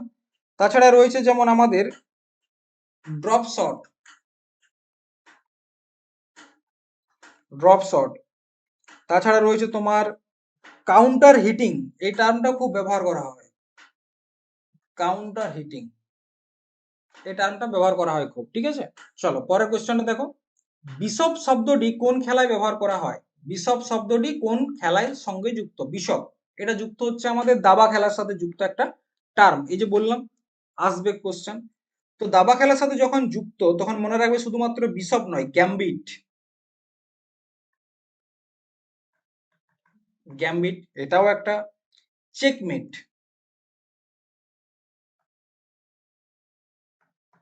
চেকমেট, ঠিক আছে। আচ্ছা, গ্র্যান্ড মাস্টার এটাও দাবার সাথে যুক্ত একটা টার্ম। আচ্ছা, যদি বলা হয় একটা দাবা খেলা, দেখবে যে বোর্ডটা হয় সেখানে এরকম ছোট ছোট স্কোয়ার থাকে না অনেকগুলো, কতগুলো স্কোয়ার থাকে? 64, এটা মনে রাখবে, ঠিক আছে। 64 স্কোয়ার থাকে। নেক্সট, গোল্ডেন গোল শব্দটি কোন খেলার সঙ্গে যুক্ত? গোল্ডেন গোল এটা ফুটবলের সাথে অ্যাসোসিয়েটেড একটা টার্ম। গোল্ডেন গোল ফুটবলের সাথে অ্যাসোসিয়েটেড অনেকগুলো টার্ম রয়েছে, তোমরা হয়তো বেশিরভাগটাই জানো। যেমন ফুটবলের ক্ষেত্রে যদি আমরা দেখি, dribble, extra time, half back, ঠিক আছে, handball, corner kick, referee, tie breaker, তারপর হচ্ছে পেনাল্টি শট, টাচ লাইন, তারপরে হচ্ছে তোমার স্লাইডিং ট্যাকেল। ট্যাকেল শব্দটা তোমরা পেয়েছো। অফসাইড, বিশেষ করে এটা খুব গুরুত্বপূর্ণ। অফসাইড এটাও ফুটবলের একটা। গোল্ডেন গোল এটাও একটা ফুটবলের টার্ম। আচ্ছা, হকির ক্ষেত্রে যদি কয়েকটা টার্মের কথা আমি তোমাদেরকে বলি, হকির ক্ষেত্রে যেগুলো মনে রাখবে, যেমন সেটা হচ্ছে তোমার, আচ্ছা গোল লাইন তো থাকবে, জ্যাব স্ট্রোক এটা একটা টার্ম ব্যবহার করা হয় হকির ক্ষেত্রে, জ্যাব স্ট্রোক। তাছাড়া তাছাড়া রয়েছে ড্রিবল, ড্রিবল ব্যবহার করা হয়।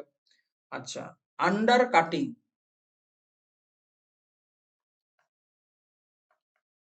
এটাও ব্যবহার করা হয় কিসের ক্ষেত্রে?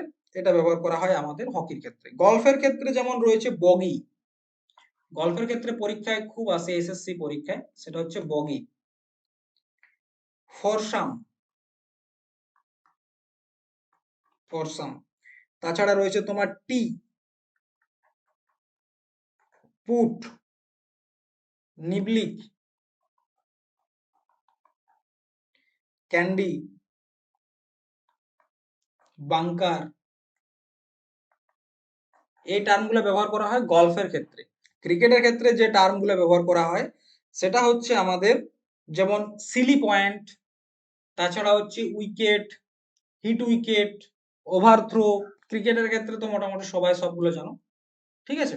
দেখো, পরবর্তী কোশ্চেন রয়েছে, নিম্নলিখিত কোন শব্দটি ব্যাডমিন্টন খেলার সাথে যুক্ত? ড্রপ শট, ড্রিবল, লুপ নাকি জ্যাব? তো ব্যাডমিন্টনের সাথে যুক্ত হচ্ছে ড্রপ শট। ড্রপ শট ব্যাডমিন্টনের একটা টার্ম। আচ্ছা, তাছাড়া যেমন এখানে অনেকগুলো টার্ম পাবে, তার মধ্যে একটা হচ্ছে তোমার first hand or second hand, এটাও একটা এখানকার শব্দ কিন্তু, হ্যাঁ, first hand or second hand. আচ্ছা, আর কি টার্ম পাবে এখানে? এখানে যেমন পাবে rotation, long service, match point, set point, ঠিক আছে। আচ্ছা, ড্রিবল, ড্রিবল শব্দটা বিভিন্ন জায়গায় ব্যবহার হয়েছে। ফুটবলেও ড্রিবল ব্যবহার করা হয়, তাছাড়া তোমার বাস্কেটবলে ব্যবহার করা হয়। বাস্কেটবলের ক্ষেত্রে একটা জিনিস মনে রাখবে, এই যে ড্রিবল শব্দটা, কি বললাম, বাস্কেটবলের ক্ষেত্রেও ব্যবহার করা হয়। বাস্কেট বল, বাস্কেটবলে যেমন ড্রিবল শব্দটা ব্যবহার করা হয়, তেরকম একটা শব্দ ব্যবহার করা হয় থ্রি পয়েন্ট। থ্রি পয়েন্ট এই টার্মটাও ব্যবহার করা হয় কিসের ক্ষেত্রে? সেটা বাস্কেটবলের ক্ষেত্রে। আচ্ছা, লুপ এবং জ্যাব, এই জ্যাব শব্দটা ব্যবহার করা হয় তোমার বক্সিং এর ক্ষেত্রে। কিসের ক্ষেত্রে ব্যবহার করা হয়? বক্সিং এর ক্ষেত্রে ব্যবহার করা হয় জ্যাব শব্দটা, ঠিক আছে। চলো নেক্সট কোশ্চেন দেখো, রিং শব্দটি কোন খেলার সাথে যুক্ত? বক্সিং এর সাথে যুক্ত রিং। রিং শব্দটা কিসের সাথে যুক্ত? বক্সিং এর সাথে যুক্ত। আচ্ছা, ভলিবলের সাথে যুক্ত হচ্ছে অ্যাটাক, অ্যাটাক হিট, এটা ভলিবলের সাথে যুক্ত। আচ্ছা, ব্যাকজোন প্লেয়ার, ব্যাকজোন প্লেয়ার এই শব্দটাও কিন্তু আমাদের ভলিবলের সাথে যুক্ত। নেট ফল্ট, এটাও ভলিবলের সাথে যুক্ত একটা টার্ম। আচ্ছা, ভলিবলের ক্ষেত্রে যদি বলি, ভলিবলের নাম কিন্তু প্রথম থেকে ভলিবল ছিল না, তখন এটার নাম ছিল MINTO, মিন্টোনেট, ঠিক আছে। পরবর্তী ক্ষেত্রে ডক্টর এটি হালস্টেড এটার নাম পরিবর্তন করে কি করেছিল? ভলিবল করেছিল। ইন্টারন্যাশনাল ভলিবল অ্যাসোসিয়েশন শুরু হয়েছিল 1947-এ এবং ইন্ডিয়াতে শুরু হয়েছিল 1950 সালে, এটা মনে রাখবে। নেক্সট, সিলি পয়েন্ট শব্দটি কোন খেলার সাথে যুক্ত? সিলি পয়েন্ট ক্রিকেটের সাথে যুক্ত। আর টেনিসের সাথে যুক্ত কি কি রয়েছে? টেনিসের সাথে যুক্ত যদি আমরা বলি, সেটা হচ্ছে advantage, back hand drive, deuce. টেনিসের ক্ষেত্রে একটা হচ্ছে তোমার ডিউস, এই টার্মটা খুব ব্যবহার হয়। তাছাড়া ডবল ফল্ট, ডবল ফল্ট, তাছাড়া হচ্ছে তোমার লাভ, স্লাইস, ঠিক আছে, গ্র্যান্ড স্ল্যাম। দেখো, যখনই তোমার টেনিসের কথা আসবে মনে রাখবে টেনিসের টোটাল 4টা গ্র্যান্ড স্ল্যাম হয়। 4টা গ্র্যান্ড স্ল্যাম মানে তোমার চ্যাম্পিয়ন ট্রফির মতো অনেকটা। 4টা, 4 জায়গায় হয়। একটাকে বলা হয় অস্ট্রেলিয়ান, অস্ট্রেলিয়ান ওপেন, ঠিক আছে, একটা হচ্ছে ফ্রেঞ্চ ওপেন, আরেকটা হলো তোমার উইম্বেলডন ওপেন, আর আরেকটা লাস্ট সেটা হচ্ছে ইউএস ওপেন। এই 4টা গ্র্যান্ড স্ল্যাম কিসের হয়? টেনিসের সাথে অ্যাসোসিয়েটেড, মনে রাখবে। আচ্ছা, বেসবলের ক্ষেত্রে যে টার্মিনোলজি গুলো মনে রাখবে সেটা হচ্ছে হোম, ডায়মন্ড, হোম, ডায়মন্ড, তারপর হচ্ছে পুট আউট,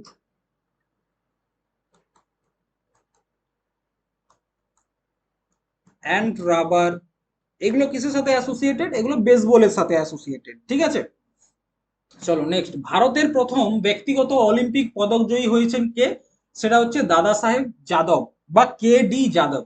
আচ্ছা, যদি দেখো একটা জিনিস মনে রাখবে, অলিম্পিকে আমাদের যে গোল্ড মেডেল, অলিম্পিকে গোল্ড মেডেলের মধ্যে আমরা টোটাল 10টা গোল্ড মেডেল পেয়েছি। 8টা পেয়েছি হকি টিমের কাছ থেকে, একটাতে পেয়েছি অভিনব বিন্দ্রা, আর একটা পেয়েছি তোমার নীরজ চোপড়ার কাছ থেকে। তো হকিতে আমরা খুব ভালো একটা কিন্তু র্যাঙ্কিং এ ছিলাম। কিসের জন্য?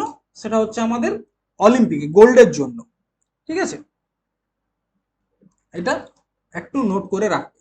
চলো নেক্সট দেখো, ব্রিক্স এর সদর দপ্তর কোথায় অবস্থিত? ব্রিক্স, ব্রিক মানে হচ্ছে তোমার Brazil, Russia, India, China, south Africa.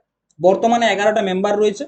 এটার হেডকোয়ার্টার হচ্ছে আমাদের কোথায়? সংঘায়। দেখো ব্রিক্স, ব্রিক্স এর 5টা দেশের নাম রয়েছে। এক হচ্ছে ব্রাজিল, এগুলো হচ্ছে তোমার founding member. Russia, I for India, C for China, আর এস ফর সাউথ আফ্রিকা, ঠিক আছে। বর্তমানে এটার মেম্বার সংখ্যা হচ্ছে 11টা। বর্তমানে এটার মেম্বার সংখ্যা হচ্ছে 11টা, এবং এটার স্থাপনা হয়েছিল 2001 সালে। 2024 সালে ব্রিক্স একটা ব্যাংকের স্থাপনা করে, যেটার নাম ছিল new development bank. New development bank এটার স্থাপনা করে, এবং এটার আইডিয়া দিয়েছিল কিন্তু নরেন্দ্র মোদী, ঠিক আছে। এটারও হেডকোয়ার্টার চায়নাতে রয়েছে, হেডকোয়ার্টার চায়নাতে রয়েছে। আচ্ছা, এটার যে লেটেস্ট সামিট 2025-এ কোথায় হয়েছে? ব্রাজিলে হয়েছে। এবং 2026-এ এটার বৈঠক হবে আমাদের ইন্ডিয়াতে। এটার 18তম যে বৈঠক সেটা হবে, ঠিক আছে। নেক্সট, ব্রাজিল ব্রিক্সের সভাপতিত্ব কোন দেশের কাছে হস্তান্তর করেছেন? এটা তো বললাম ভারতের কাছে। নেক্সট, জাতিসংঘের সদর দপ্তর কোথায়? জাতিসংঘের সদর দপ্তর কোথায়? ইউএন, ইউনাইটেড নেশন অর্গানাইজেশনের সদর দপ্তর হচ্ছে নিউ ইয়র্ক, ঠিক আছে। দেখো, ইউএন সম্পর্কে একটু ভালো করে বুঝে নাও। ইউএনও বা ইউএন, ইউনাইটেড নেশন অর্গানাইজেশন। প্রথম বিশ্বযুদ্ধ হয় তখন একটা সংস্থার স্থাপনা হয়েছিল, দ্য লিগ অফ নেশন। কি হয়েছিল? The league of nation. এটার একটা সংস্থা ছিল প্রথমে, ঠিক আছে। এটা 1920 সালে স্থাপনা হয়েছিল, এবং এটার হেডকোয়ার্টার ছিল জেনিভাতে। কিন্তু দ্য লিগ অফ নেশন দ্বিতীয় বিশ্বযুদ্ধকে আটকাতে পারেনি। তার কারণে এটার পরিবর্তে একটা সংস্থা তৈরি হয়, ইউনাইটেড নেশন অর্গানাইজেশন, যার মূল টার্গেট হচ্ছে তৃতীয় বিশ্বযুদ্ধকে আটকানো। এটার স্থাপনা হয়েছে 24শে অক্টোবর 1945, ইউনাইটেড নেশন অর্গানাইজেশনের স্থাপনা। এটার হেডকোয়ার্টার হচ্ছে নিউ ইয়র্ক শহর, আমেরিকার যে নিউ ইয়র্ক সেখানে স্থাপিত, ঠিক আছে। এটাতে যখন স্থাপনা হয় টোটাল 51 মেম্বার ছিল যখন স্থাপনা হয়, এবং ভারতও ছিল তার একটা সদস্য। বর্তমানে 194 মেম্বার রয়েছে ইউএন এর, ঠিক আছে। মনে রাখবে যে ইউএন এটার নামকরণ, ইউএনও ইউনাইটেড নেশন অর্গানাইজেশন, এটার নামকরণটা কে করেছিল জানো? নামকরণটা করেছিল Franklin D Roosevelt. Franklin D Roosevelt, ঠিক আছে, তিনি এটার নামকরণ করেছিল।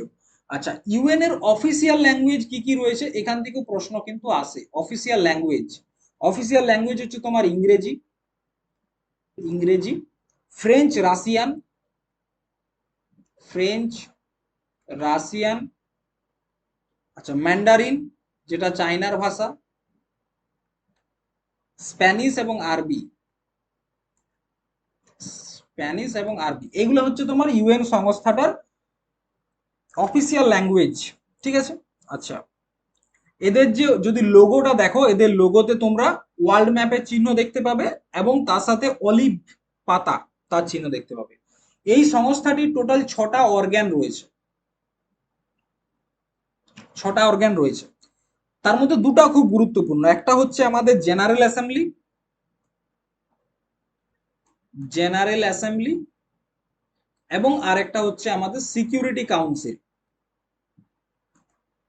সিকিউরিটি কাউন্সিল, ঠিক আছে। দেখো জেনারেল অ্যাসেম্বলিকে বলা হয় মিনি পার্লামেন্ট।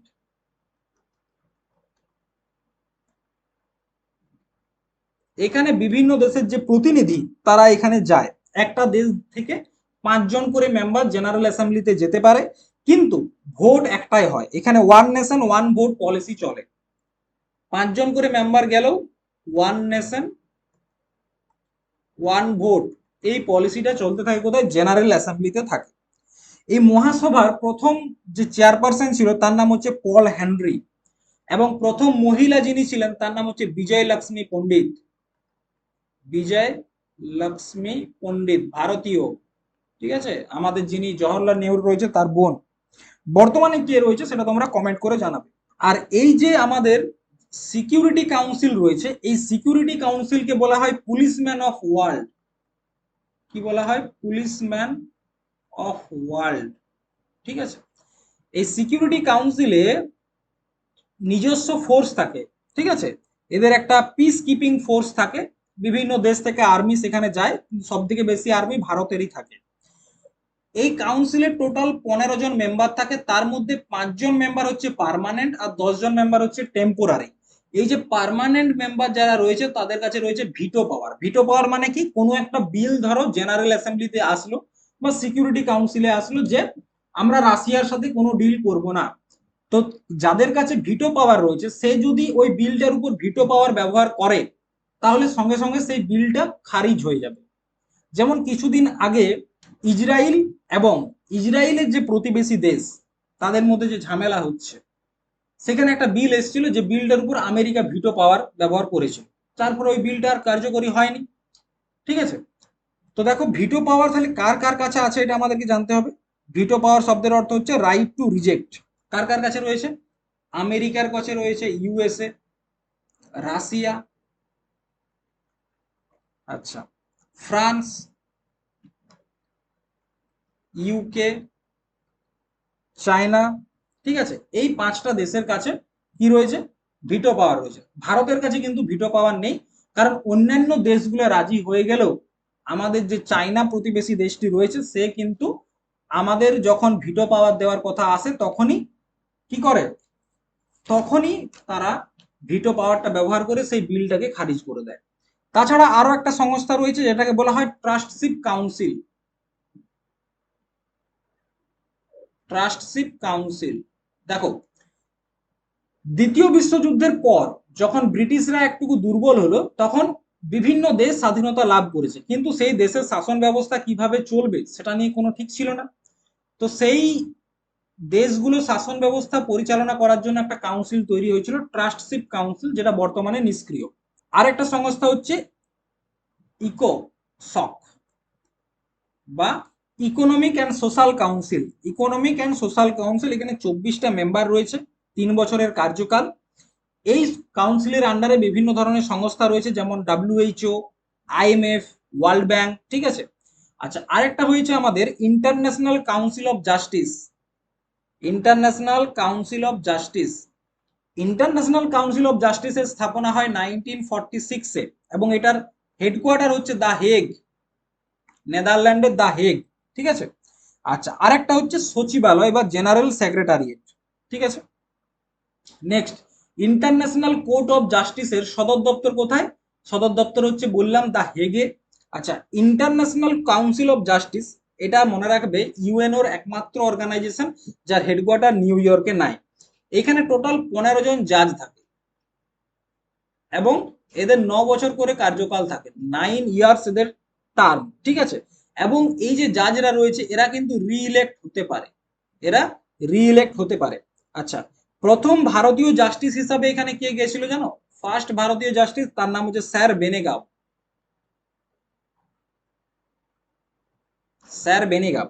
আচ্ছা, প্রথম চিফ জাস্টিস ভারতের থেকে কে হয়েছিল? ফার্স্ট চিফ জাস্টিস, সেটা হয়েছিল নাগেন্দ্র সিং। এবং রিসেন্টলি হয়েছে দলবীর পাঠক। দলবীর পাঠক ইংল্যান্ডের যে দাঁড়িয়েছিল তাকে হারিয়ে দলবীর পাঠক এখানে জাজ হিসাবে নিযুক্ত হয়েছে। নীতি আয়োগের সদর দপ্তর কোথায়? নীতি আয়োগের সদর দপ্তর কোথায়? এটা তো আমরা জানি নিউ দিল্লি। নীতি আয়োগ, এটার স্থাপনা হয়েছে 1 জানুয়ারি 2015। আচ্ছা, এটাকে বলা হয় policy think tank of India. Policy think tank, এটার কাজই হচ্ছে ভাবনা চিন্তা করা। এটার যে চেয়ারপারসন কে, সবসময় আমাদের যে প্রধানমন্ত্রী থাকবেন তিনি হবেন। ভাইস চেয়ারম্যান রয়েছেন Ashok Kumar Lahiri.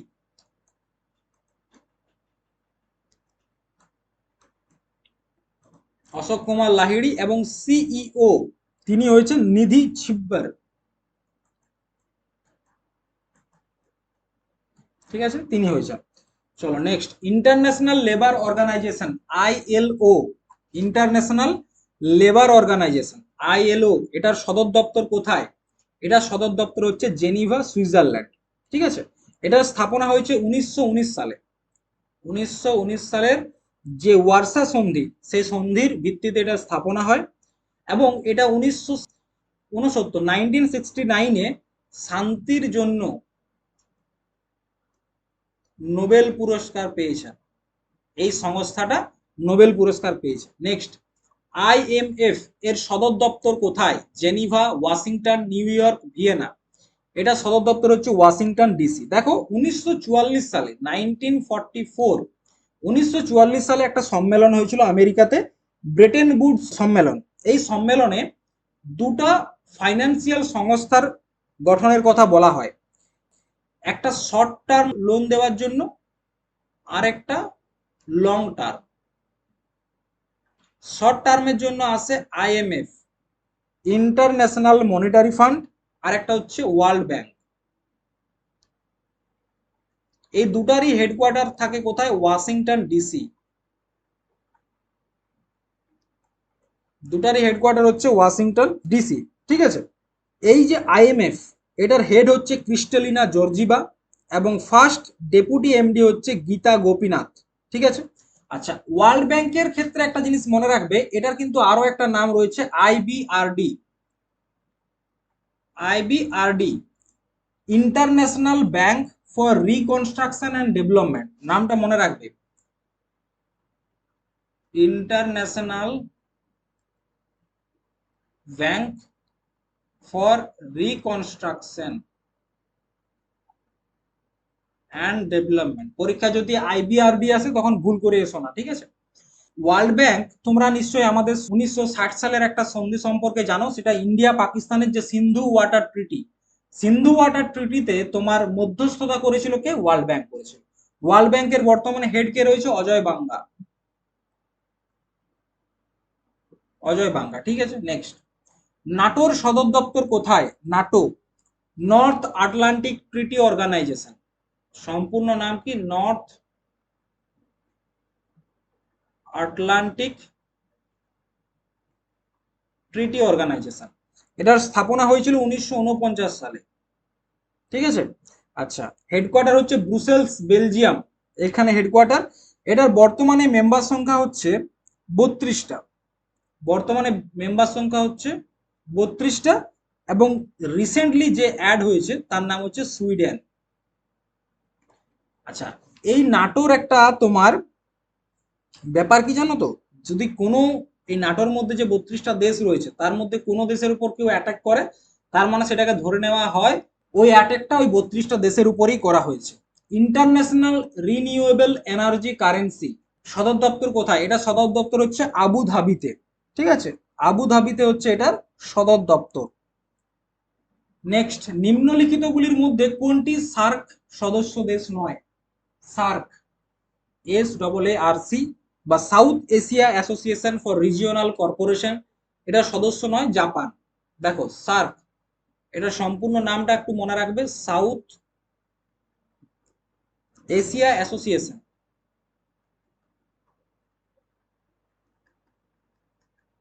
Association for regional cooperation. ঠিক আছে, এটার স্থাপনা হয়েছিল 1985 সালে, 1985-এ, এবং এটার হেডকোয়ার্টার হচ্ছে আমাদের কাঠমান্ডু। আচ্ছা, মেম্বার কারা কারা রয়েছে দেখো, ম্যাপটা ভারতের মনে রাখলেই সব মেম্বার মুখস্থ হয়ে যাবে। ঠিক আছে,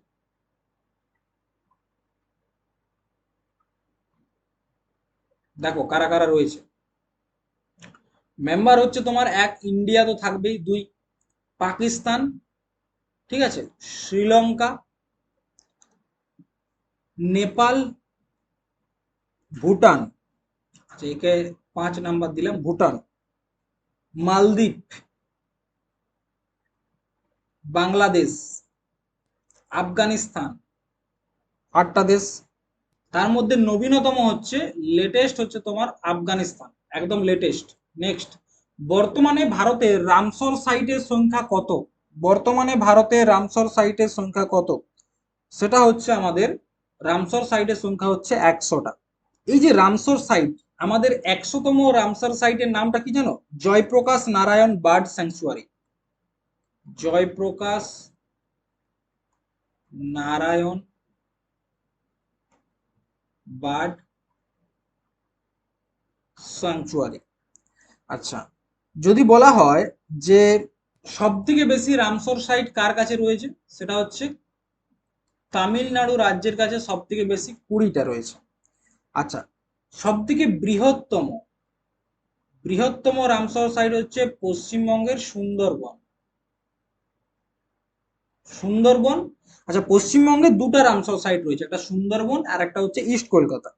আর ক্ষুদ্রতম হচ্ছে তোমার, ক্ষুদ্রতমর কথা যখন আসবে সেটা হচ্ছে রেণুকা, হিমাচল প্রদেশের রেণুকা, এটা হচ্ছে ক্ষুদ্রতম। ঠিক আছে, আচ্ছা বিশ্ব পরিবেশ দিবস কবে পালন করা হয়? 5ই জুন বিশ্ব পরিবেশ দিবস। নেক্সট, নিম্নলিখিতদের মধ্যে ভারতের প্রথম রামসর সাইট কোনটা? ভারতের প্রথম রামসর সাইট হচ্ছে কোনটা? চিল্কা লেক, ভারতের প্রথম রামসর সাইট চিল্কা। নেক্সট, ভারতের মধ্যে সবচেয়ে বেশি রামসর সাইট রয়েছে কোন রাজ্যে? তামিলনাড়ুতে রয়েছে। আচ্ছা, উত্তরপ্রদেশে কটা রয়েছে? 13টা। গুজরাটে রয়েছে 5টা, আর মধ্যপ্রদেশে রয়েছে 5টা। আচ্ছা, পশ্চিমবঙ্গে কি বললাম? দুটো রয়েছে, সুন্দরবন এবং ইস্ট কলকাতা ওয়েটল্যান্ড। আর একটা হচ্ছে ইস্ট কলকাতা ওয়েটল্যান্ড। ভারতের 100তম রামসর সাইট জয়প্রকাশ নারায়ণ পক্ষী অভয়ারণ্য কোন রাজ্যে অবস্থিত? উত্তরপ্রদেশ রাজ্যে অবস্থিত।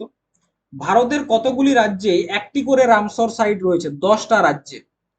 ঠিক আছে, আচ্ছা নেক্সট বলছে, জুন 2026 অনুযায়ী ভারতের বর্তমানে ইউনেস্কো ওয়ার্ল্ড হেরিটেজ সাইটের সংখ্যা কয়টি? 44টা। একদম লেটেস্ট যদি কথা বলি সেটা হচ্ছে ইন্ডিয়ান মারাঠা মিলিটারি ল্যান্ডস্কেপ। দেখো ইউনেস্কোর কথা যখনই আসবে, ইউনেস্কো সম্পূর্ণ নামটা কি? United nation educational scientific and cultural organisation. United nation educational scientific and cultural organisation. এটার স্থাপনা হয়েছে তোমার 1945 সালে, 1945। হেডকোয়ার্টার প্যারিসে, হেডকোয়ার্টার প্যারিস।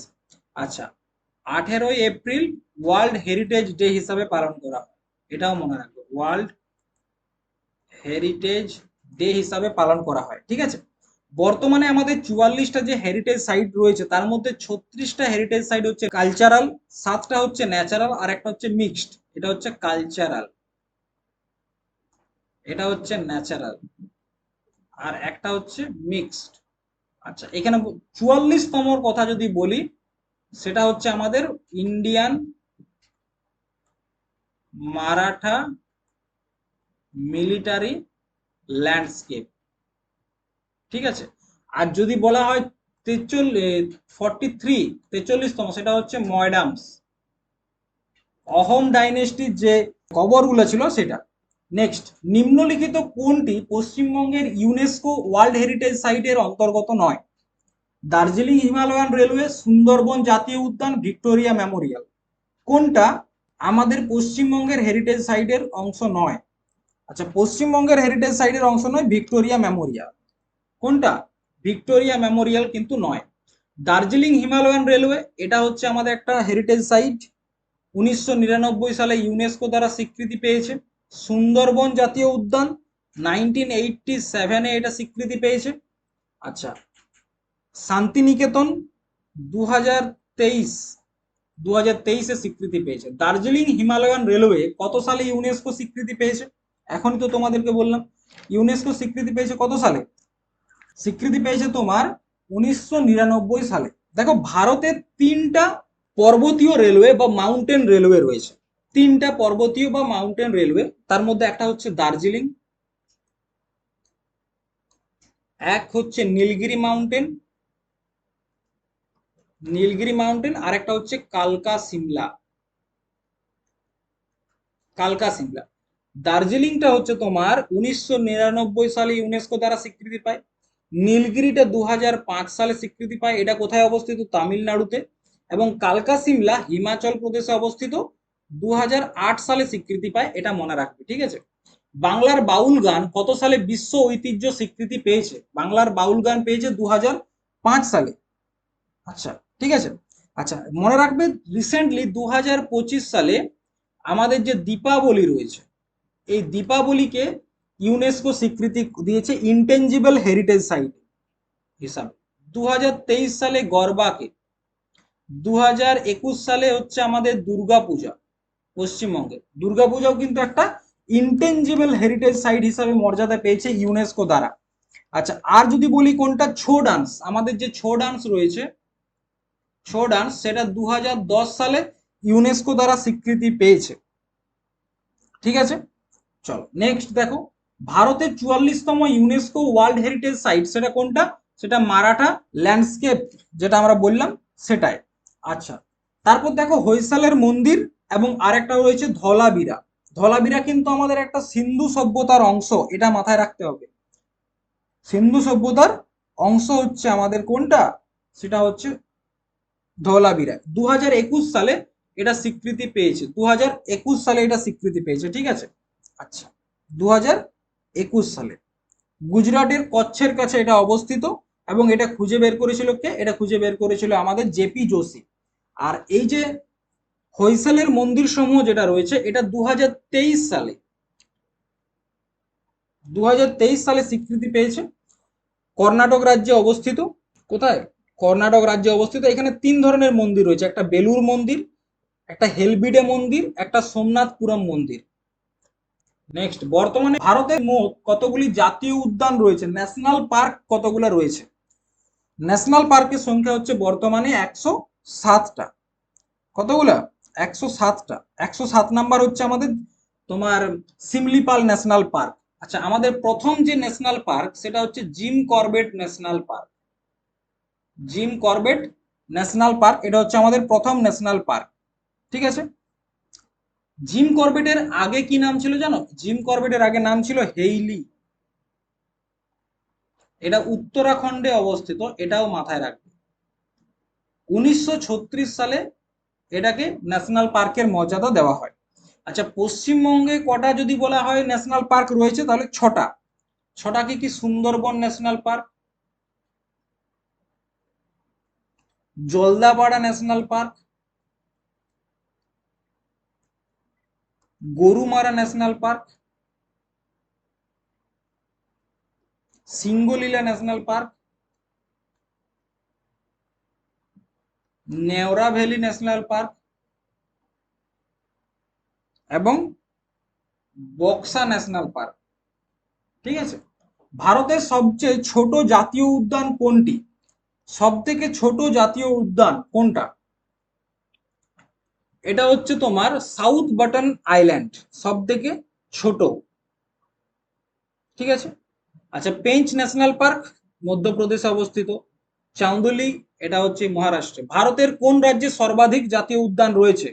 সর্বাধিক জাতীয় উদ্যান রয়েছে মধ্যপ্রদেশে। তাহলে দেখো, আগের কোশ্চেনে আমরা দেখলাম সব থেকে ছোট। যদি বলা হয় সব থেকে বড়, সব থেকে বড় কোনটা? সেটা হচ্ছে হেমিস ন্যাশনাল পার্ক, লাদাখে অবস্থিত। ঠিক আছে, লাদাখে অবস্থিত। এখানে স্নো লেপার্ড দেখতে পাওয়া যায়। ঠিক আছে, স্নো লেপার্ড দেখতে পাওয়া যায়। নেক্সট, শ্রী ভেঙ্কটেশ্বর জাতীয় উদ্যান কোথায় অবস্থিত? অন্ধ্রপ্রদেশে অবস্থিত। ভারতের প্রথম জাতীয় উদ্যান কোনটা? বললাম জিম করবেট ন্যাশনাল পার্ক। আচ্ছা, আর কানহা ন্যাশনাল পার্কটা কোথায় অবস্থিত? এটা অবস্থিত মধ্যপ্রদেশে। ভারতের কোন রাজ্যে জিম করবেট জাতীয় উদ্যান রয়েছে? উত্তরাখণ্ডে রয়েছে।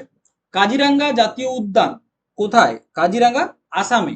মনে রাখবে, কাজিরাঙ্গা ন্যাশনাল পার্ক এটা কিন্তু একটা আমাদের ওয়ার্ল্ড হেরিটেজ সাইটের মধ্যে পড়ছে। ইউনেস্কোর যে ওয়ার্ল্ড হেরিটেজ সাইট রয়েছে সেখানে 1985-এ এটাকে স্বীকৃতি দেওয়া হয়। এক শৃঙ্গ গন্ডার এখানে খুব বিখ্যাত। চান্দোলি জাতীয় উদ্যান কোথায় অবস্থিত? মহারাষ্ট্রে অবস্থিত। পশ্চিমবঙ্গের কোথায় এক শৃঙ্গ গন্ডার দেখতে পাওয়া যায়? কোথায় দেখতে পাওয়া যায়? জলদাপাড়া জাতীয় উদ্যানে। ইরাভিকুলাম জাতীয় উদ্যান ভারতের কোন রাজ্যে অবস্থিত? ইরাভিকুলাম জাতীয় উদ্যান, সেটা হচ্ছে কেরালাতে। ভারতের ডেট্রয়েট কোন শহরকে বলা হয়? চেন্নাইকে বলা হয়। কিসের জন্য? অটোমোবাইলের জন্য বলা হয়। অটো মোবাইলের জন্য বলা হয়।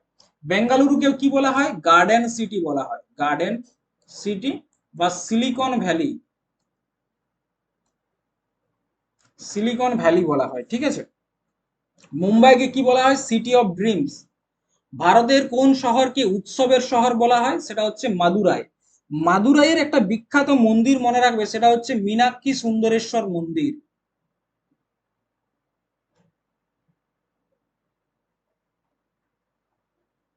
মীনাক্ষী সুন্দরেশ্বর মন্দির, মীনাক্ষী সুন্দরেশ্বর মন্দির কোথায় অবস্থিত? মাদুরাই। সুরাটকে বলা হয় city of diamond, city of diamond. ভারতের রুড় কাকে বলা হয়? দুর্গাপুরকে বলা হয় ভারতের রুড়। ঠিক আছে। ভারতের উদ্যান নগরী বেঙ্গালুরুকে আমি বললাম, উদ্যান নগরী বলা হয় বেঙ্গালুরুকে।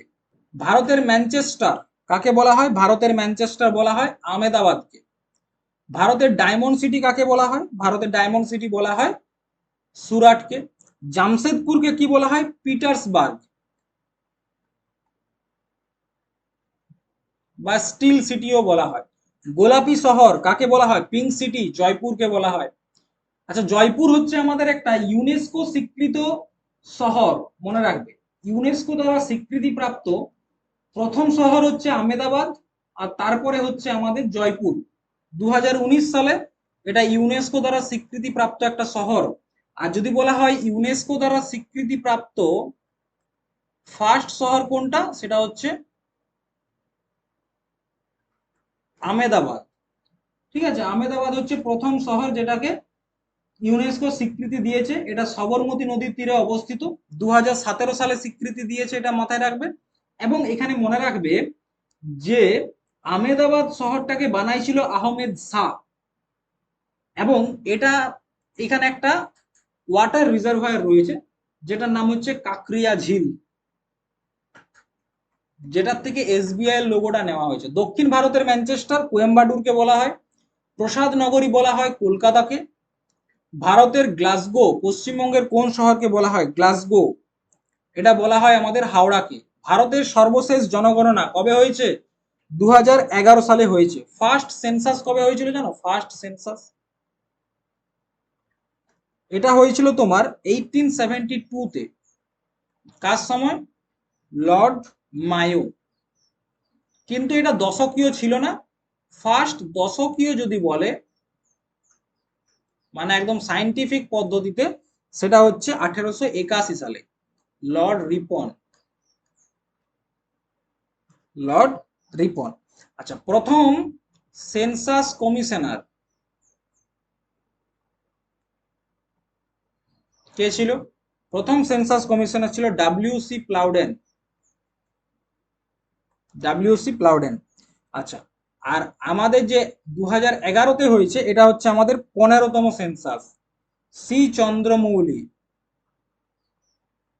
আর এটার থিম ছিল hour census our future.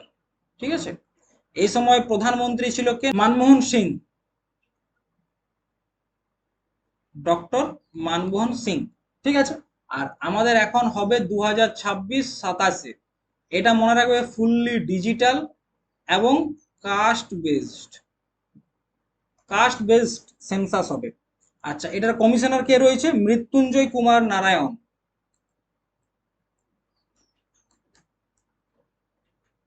Mrityunjay Kumar Narayan. 2011 সালের জনগণনা ভারতের কততম জনগণনা ছিল? এখনই বললাম কততম জনগণনা ছিল। এটা হচ্ছে আমাদের 15তম জনগণনা। আচ্ছা, এই 15তম জনগণনাতে ভারতের জনসংখ্যা কত ছিল? 121.09 কোটি। আচ্ছা দেখো, লাস্ট যে জনগণনা সেটা হয়েছিল 1991, 2001।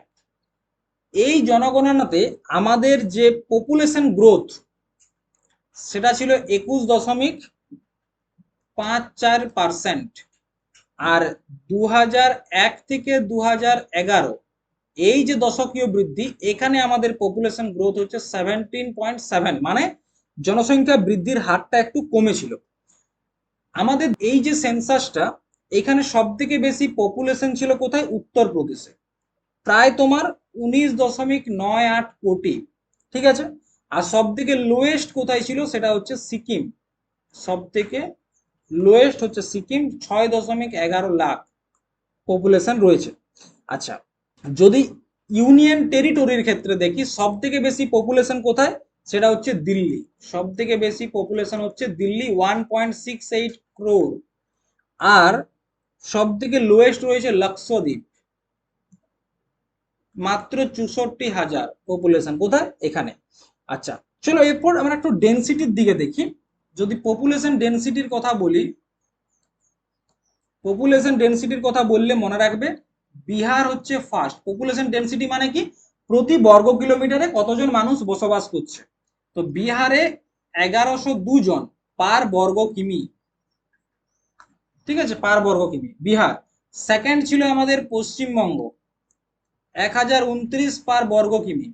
এবং লোয়েস্ট হচ্ছে অন্ধ্রপ্রদেশ। ঠিক আছে, লোয়েস্ট হচ্ছে অন্ধ্রপ্রদেশ। আচ্ছা, জনসংখ্যা বৃদ্ধির যদি হার, এখানে যেমন জনসংখ্যা বৃদ্ধি দেখলাম, যদি জনসংখ্যা বৃদ্ধির হার সব থেকে বেশি কোথায়? মেঘালয়। মেঘালয় প্রায় 27.8%। আর যদি বলা হয় লোয়েস্ট কোথায়, সেটা হচ্ছে নাগাল্যান্ড। একদম নেগেটিভে চলে গেছে, তোমার -0.58% পপুলেশন গ্রোথ। ঠিক আছে, চলো নেক্সট। 2011 সালের আদমশুমারি অনুযায়ী ভারতের বৃহত্তম উপজাতি কোনটা? ভিল উপজাতি। আচ্ছা, যদি আমরা উপজাতির কথা দেখি, এসটি, তো টোটাল 10.42 কোটি জনসংখ্যা হচ্ছে এসটি। তার মধ্যে সর্বাধিক রয়েছে কোথায়? মধ্যপ্রদেশে। আচ্ছা, এসটিদের যদি সেক্স রেশিওর কথা আমরা বলি, যেটাকে আমরা বলি প্রতি 1000 জনের নারীর সংখ্যা 990। ঠিক আছে। আর সব থেকে বেশি যদি কোথায় বলি, সেটা হচ্ছে গোয়া, 1046টা। আচ্ছা, পুডুচেরি, দিল্লি, চণ্ডীগড় এবং হরিয়ানা, এখানে কিন্তু কোনো উপজাতি নেই। 2011 সালের আদমশুমারি অনুযায়ী পশ্চিমবঙ্গে সাক্ষরতার হার কত? 76.26। আচ্ছা, সাক্ষরতার হার বলতে কি বোঝায়? দেখো, 2011 সেন্সাসে সাক্ষরতার হার বলতে যে 7 বছর বয়সী যারা বালক বালিকা রয়েছে, মানে 7 বছরের উপরে যারা রয়েছে তারা যদি পড়তে এবং লিখতে পারে তবেই তারা হচ্ছে তোমার শিক্ষিত।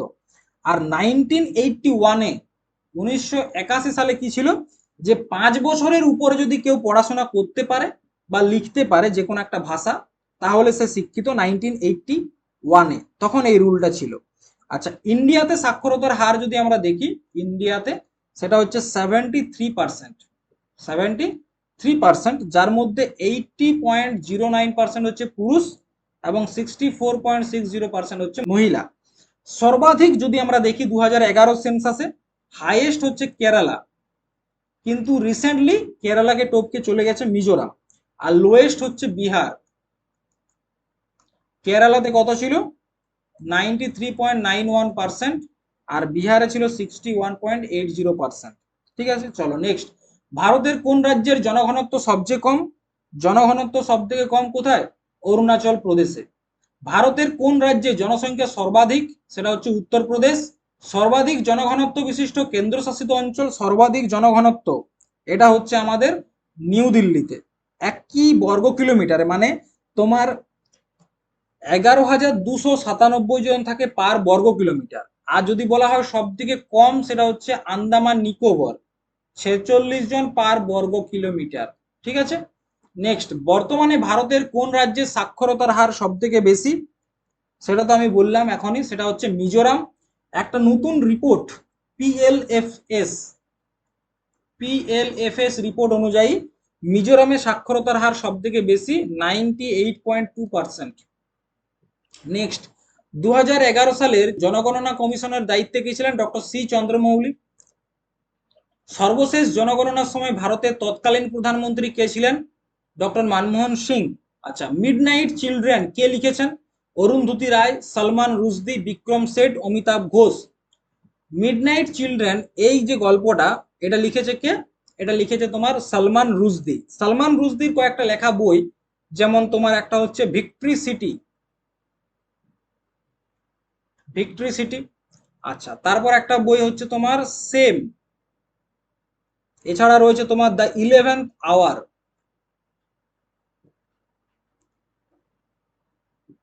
The 11th hour. আরেকটা হচ্ছে the Satanic versus.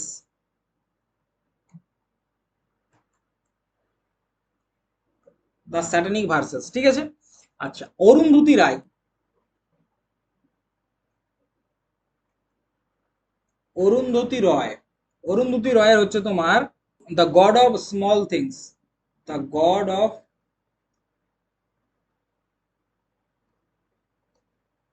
Small things. The ministry of utmost happiness. The ministry of utmost happiness, এটাও কিন্তু অরুন্ধতী রয়ের লেখা। ঠিক আছে। বিক্রম সেঠ। বিক্রম সেঠের লেখা হচ্ছে a suitable boy. A suitable boy. The golden gate. ঠিক আছে। অমিতাভ ঘোষের লেখা sea of poppies. The hungry Tide.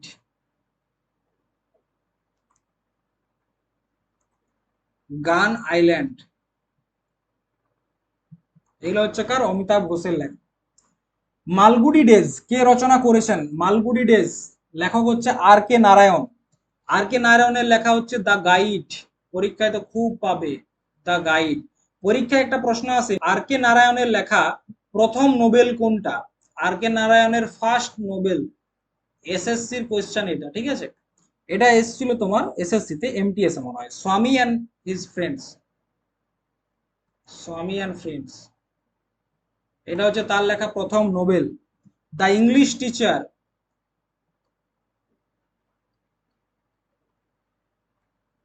এটাও কিন্তু আর কে নারায়ণের লেখা।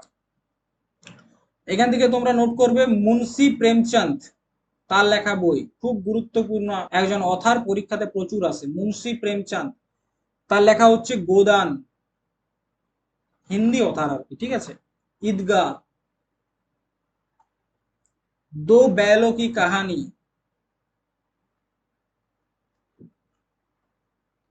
দুটা শাড়ির গল্প। ঠিক আছে, গবন, কফন, नमक का दारोगा, नमक का दारोगा। ঠিক আছে। আচ্ছা, Aravind Adiga, the white tiger, তার লেখা অরবিন্দ আডিগা। ঠিক আছে, চলো next. The inheritance of loss, এটা কার লেখা? কিরণ দেসাইয়ের লেখা, the inheritance of loss. Next, flesh নোবেলের জন্য বুকার প্রাইজ 2025 কে পেয়েছে? ডেভিড পেয়েছে। The Indian war of independence কে লিখেছেন? B D Savarkar. Unhappy India বইটার লেখককে? লালা লাজপত রায়। বইটার লেখক হচ্ছে লালা লাজপত রায়। ঠিক আছে। আচ্ছা, ডক্টর রাজেন্দ্র প্রসাদের লেখা বইটার নাম কি? India divided. ঠিক আছে। আত্মকথা। ঠিক আছে। সুরেন্দ্রনাথ ব্যানার্জির লেখা a nation is making.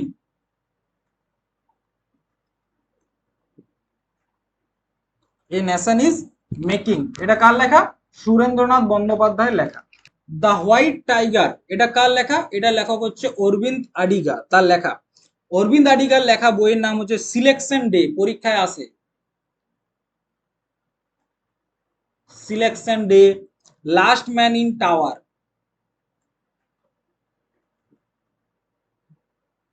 Last man in tower. চলো নেক্সট, গুলিভার্স ট্রাভেল কার লেখা? এটা লেখক হচ্ছে Jonathan Swift. The loneliness of Sonia and Sunny, এটা কে লিখেছেন? Kiran Desai. Letter from a father to daughter বইটি কার লেখা? Letter from father to a daughter, এটা হচ্ছে জওহরলাল নেহেরু। জওহরলাল নেহেরুর লেখা অনেকগুলো বই রয়েছে, যেমন একটা হচ্ছে দ্য ডিসকভারি অফ ইন্ডিয়া। আর এই প্রত্যেকটা বই খুব গুরুত্বপূর্ণ। The Discovery of India, an autobiography.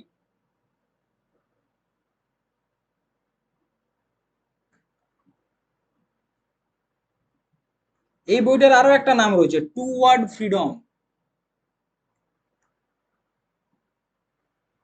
ঠিক আছে। Glimpses of world history.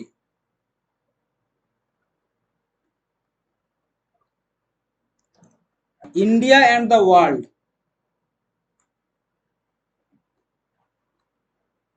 India and the world. ঠিক আছে। আচ্ছা, তারপর চলে এসো সর্দার বল্লভভাই প্যাটেল, তার লেখা বইগুলোর নাম কি? অন ইন্ডিয়ান প্রবলেম বলে একটি বই লিখেছেন, অন ইন্ডিয়ান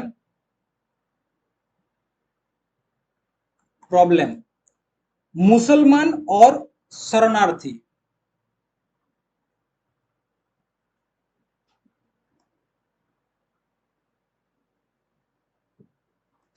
ঠিক আছে। এ প্লেন ব্লান্ট ম্যান,